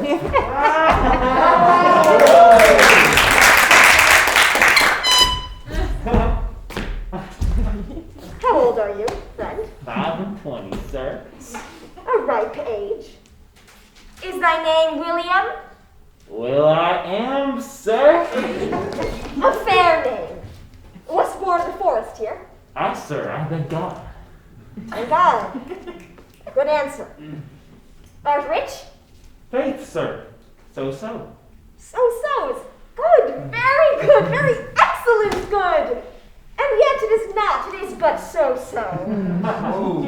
Art thou wise? Sir, I have a pretty wit. Why, thou sayest well. I do now remember a saying. The fool doth think he is wise, but the wise man knows himself to be a fool. The heathen philosopher, when he had a desire to eat a grape, would open his lips and he put it into his mouth, meaning thereby that grapes were made to eat and lips to open. You do love this maid. I do, sir. Give me your hand. Art thou learned? No, sir. Then learn this of me. To have is to have. For it is a figure in rhetoric that drink being poured out of a cup into a glass by filling the one doth empty the other. For all your writers do consent that Ipsy is he. Now you are not Ipsy, for I am he. Which he, sir? He, sir, that must marry this woman. Therefore, you clown, abandon, which is in the vulgar, leave the society which in the boorish is company of this female, which in the common is woman, which together is abandon the society of this female, or clown, thou perishest. Or to that better understanding, diest. Or to wit, I kill thee, make thee away, translate thy life into death, thy liberty into bondage. I will deal with thee in poison, or in dust and atom, or in steel. I will brand thee with the infection, I will rend thee with policy. I will kill thee 150 ways. Therefore, tremble and depart. Do you, good William. God rest you, merry sir.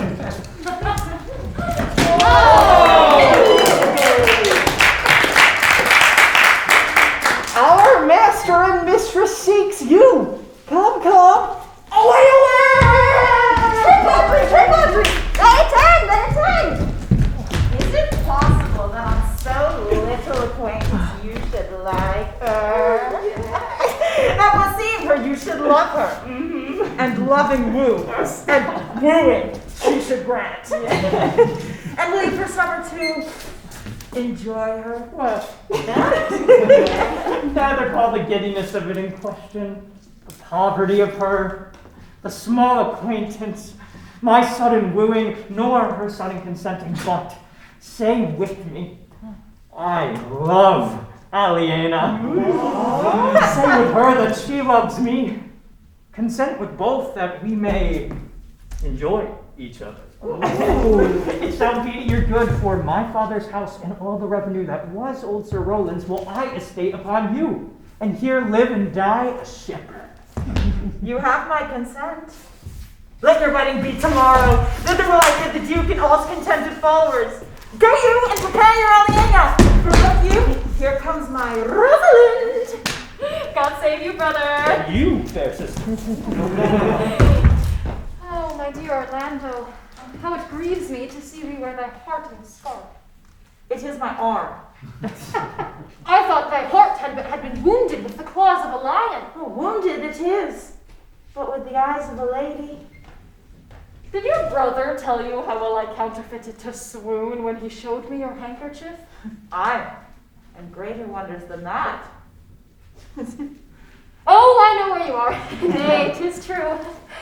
There was never anything so sudden but the fight of 2 rams and Caesar's personical brag of I came, saw, and overcame. For your brother and my sister no sooner met but they looked. No sooner looked but they loved.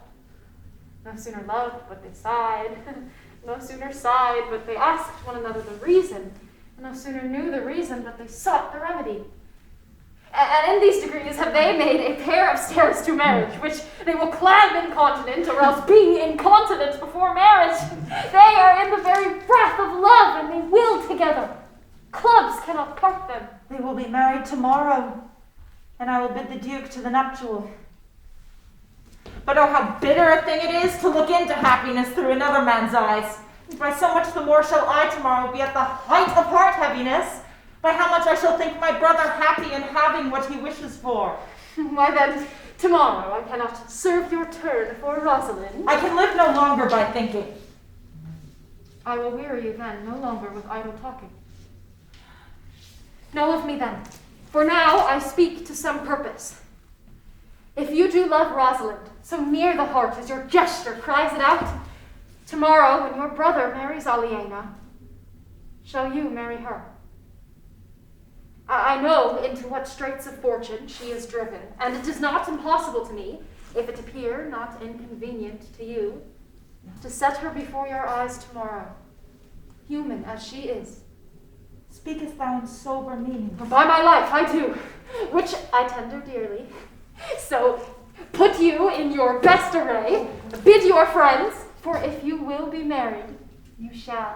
And to Rosalind, if you will. Oh, look, here comes a lover of mine and a lover of hers. You have done me much ungentleness to show the letter that I've written to you. I care not if I have. It is my study to seem despiteful and ungentle to you. You are there followed by a faithful shepherd. Look upon him. Love him. He worships you. Good shepherd, tell this youth what 'tis to love. It is to be all made of sighs and tears, and so am I for Phoebe. And I for Ganymede. And I for Rosalind. And I for no woman. It is to be all made of faith and service, and so am I for Phoebe. And I for Ganymede. And I for Rosalind. And I for no woman. It is to be all made of fantasy, all made of passion, all made of wishes, all adoration, duty, and observance, all humbleness, all patience and impatience, all purity, all trial, all obedience. And so am I for Phoebe. And so am I for Ganymede. And so am I for Rosalind. And so am I for no woman. If this be so, why blame you me to love you? If this be so, why blame you me to love you? If this be so, why blame you me to love you? Who do you speak to? I blame you me to love you. To her that is not here, nor doth not hear. I pray you no more of this, just like the howling of wolves against the moon. I will help you, if I can. I would love you, if I could. Tomorrow, meet me all together. I will marry you, if ever I marry woman, and I will be married tomorrow. I will satisfy you, if ever I satisfy man, and you shall be married tomorrow. I will content you, if what pleases you contents you, and you shall be married tomorrow. As you love Rosalind, meet. As you love Phoebe, meet. And as I love no woman, I'll meet. So, fare you well. I have left you commands. I'll not fail if I live. Nor I. Nor I. See you tomorrow.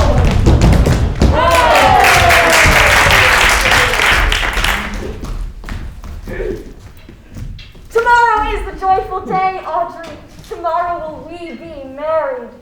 I do desire it with all my heart, and I have It was all a lover and his love.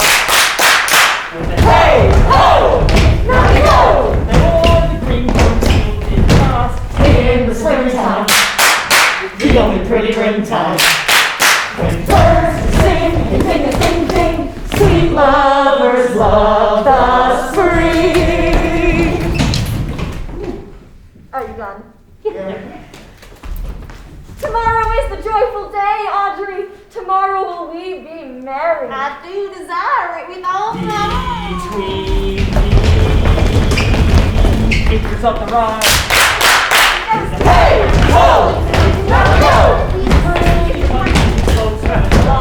In the springtime, the only pretty ringtime. And birds sing, and sing, and sing, sing. Sweet lovers love the spring. Tomorrow is the joyful day, Audrey.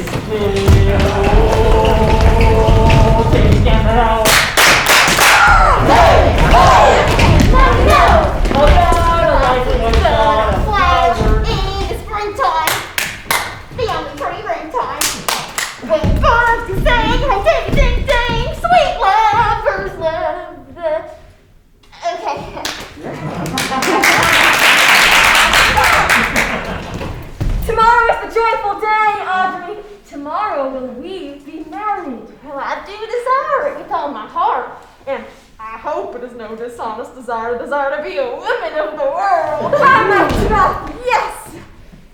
I counted but time lost to hear such a foolish song. Come on. And therefore, take the present time. Hey, ho, for love is crafted with the kind in the springtime. The only pretty time. When birds sing, sing, sing, sing, sweet love is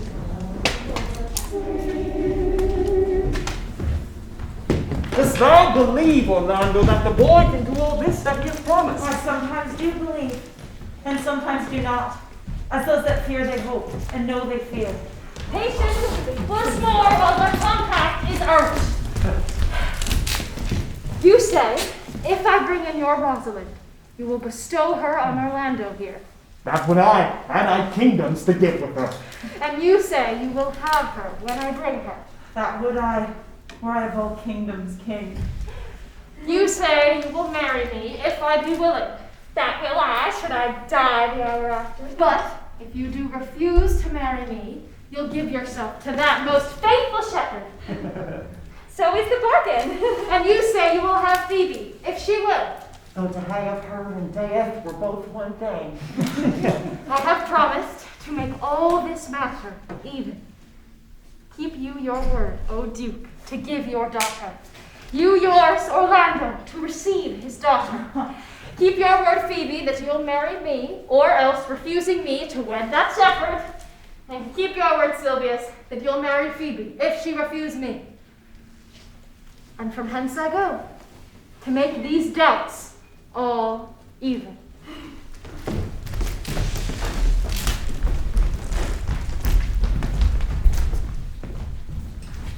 I do remember in the shepherd boy some lively touches of my daughter's favor. My lord, the first time that I ever saw him, he thought he was a brother to your daughter. But, my good lord, this boy is forest-born.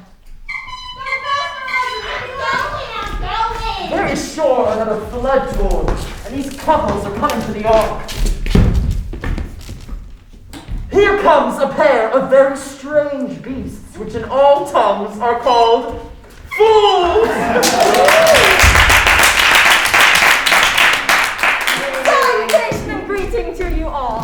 Good my lord, bid him welcome. This is the motley-minded gentleman I have so often met in the forest. He hath been a courtier, he swears. Should any man doubt that, let him put me to my purgation.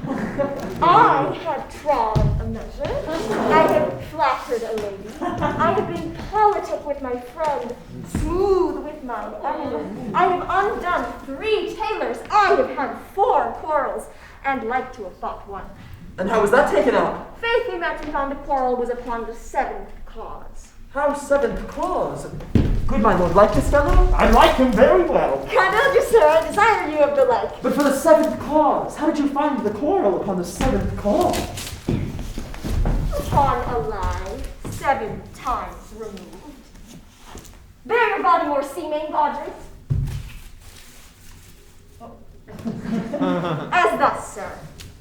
I did dislike the cut of a certain courtier's beard. He sent me word, if I said his beard was not cut well, he was in the mind it was. This is called the retort courteous.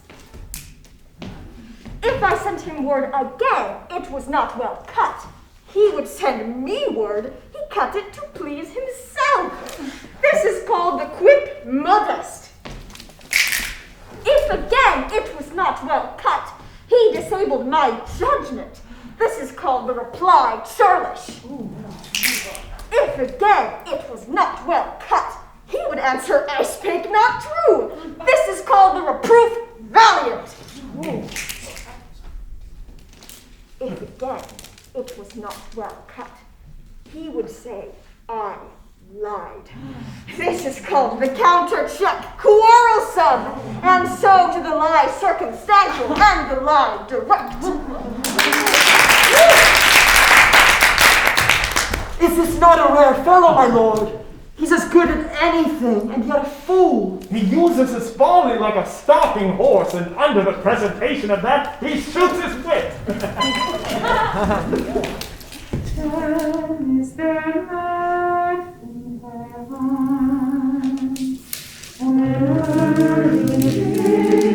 Is radiant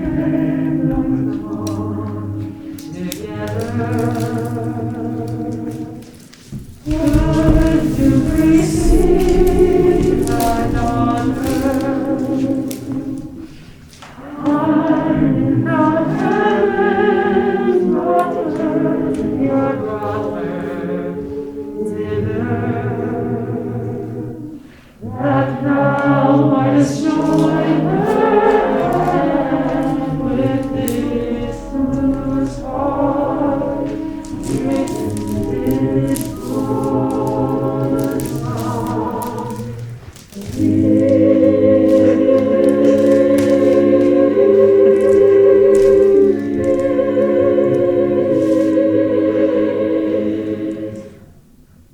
To you I give myself, for I am yours. To you I give myself, for I am yours. If there be truth in sight, you are my daughter. If there be truth in sight, you are my Rosalind. I'll have no father if you be not he. I'll have no husband if you be not he. Nor ne'er wed woman if you be not she. If sight and shape be true, why then, my love, adieu. I will not eat my word. Now thou art mine! Oh, my dear niece, how welcome thou art to me. Even daughter, welcome in no less degree. Niece, I bore confusion, 'tis I must make conclusion of these most strange events.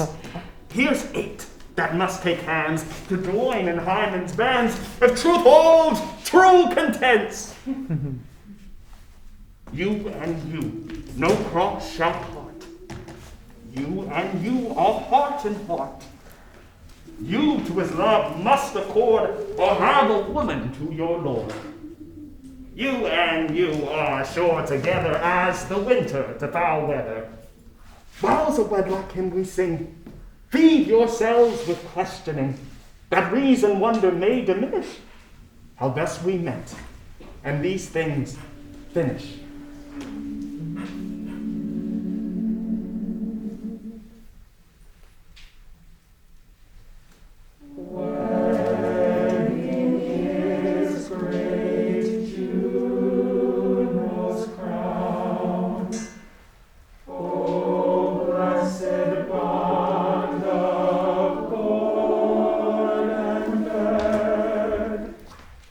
Tis time in people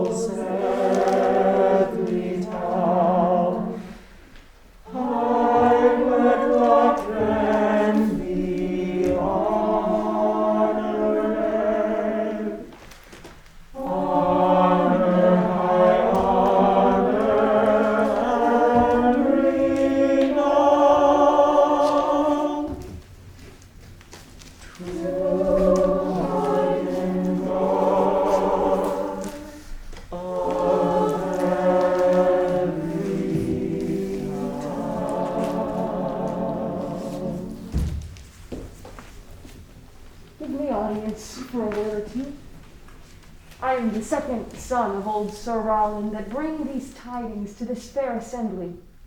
Duke Frederick, hearing how that every day men of great worth resorted to this forest, addressed a mighty power which were on foot in his own conduct, purposely to take his brother here and put him to the sword, and to the skirts of this wild wood he came, where meeting with an old religious man, after some question with him, was converted both from his enterprise and from the world, his crown bequeathing to his banished brother, and all their lands restored to them again that were with him exiled.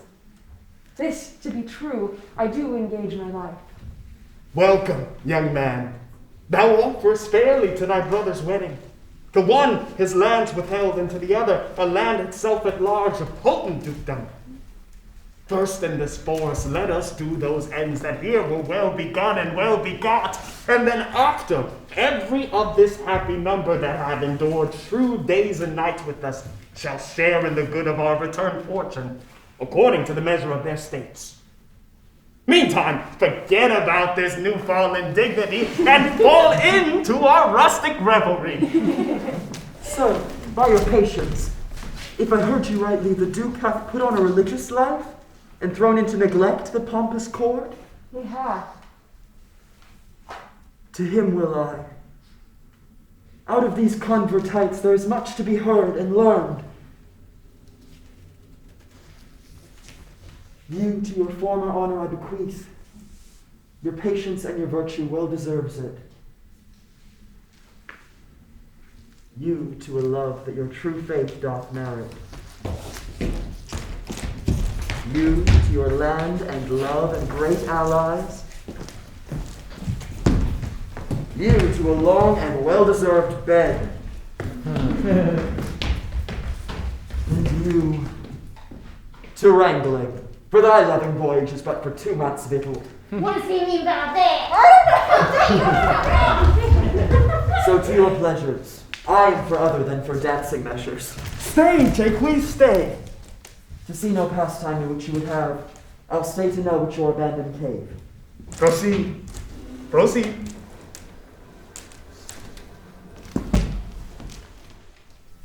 We will begin these rites, for we do trust they'll end in true delights.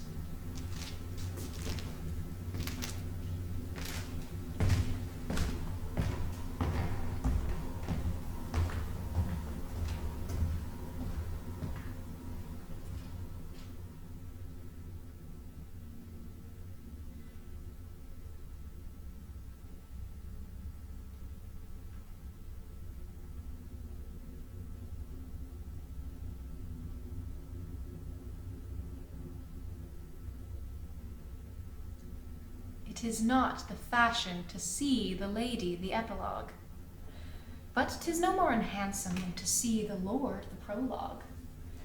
If it be true that good wine needs no bush, 'tis true that a good play needs no epilogue. Yet to good wine they do use good bushes, and good plays prove the better by the help of good epilogues. What a case am I in then, that am neither a good epilogue, nor cannot insinuate with you in the path of a good play. I am not furnished like a beggar, therefore to beg will not become me. My way is to conjure you, and I'll begin with the women. I charge you, O women, for the love you bear to men, to like as much of this play as please you. And I charge you, O men, for the love you bear to women, as I perceive by your simpering none of you hates them, that between you and the women the play may please. If I were a woman, I would kiss as many of you as had beards that pleased me, complexions that liked me, and breaths that defied me not. And I am sure as many as have good beards, good faces, or sweet breaths will, for my kind offer, when I make curtsy, bid me farewell.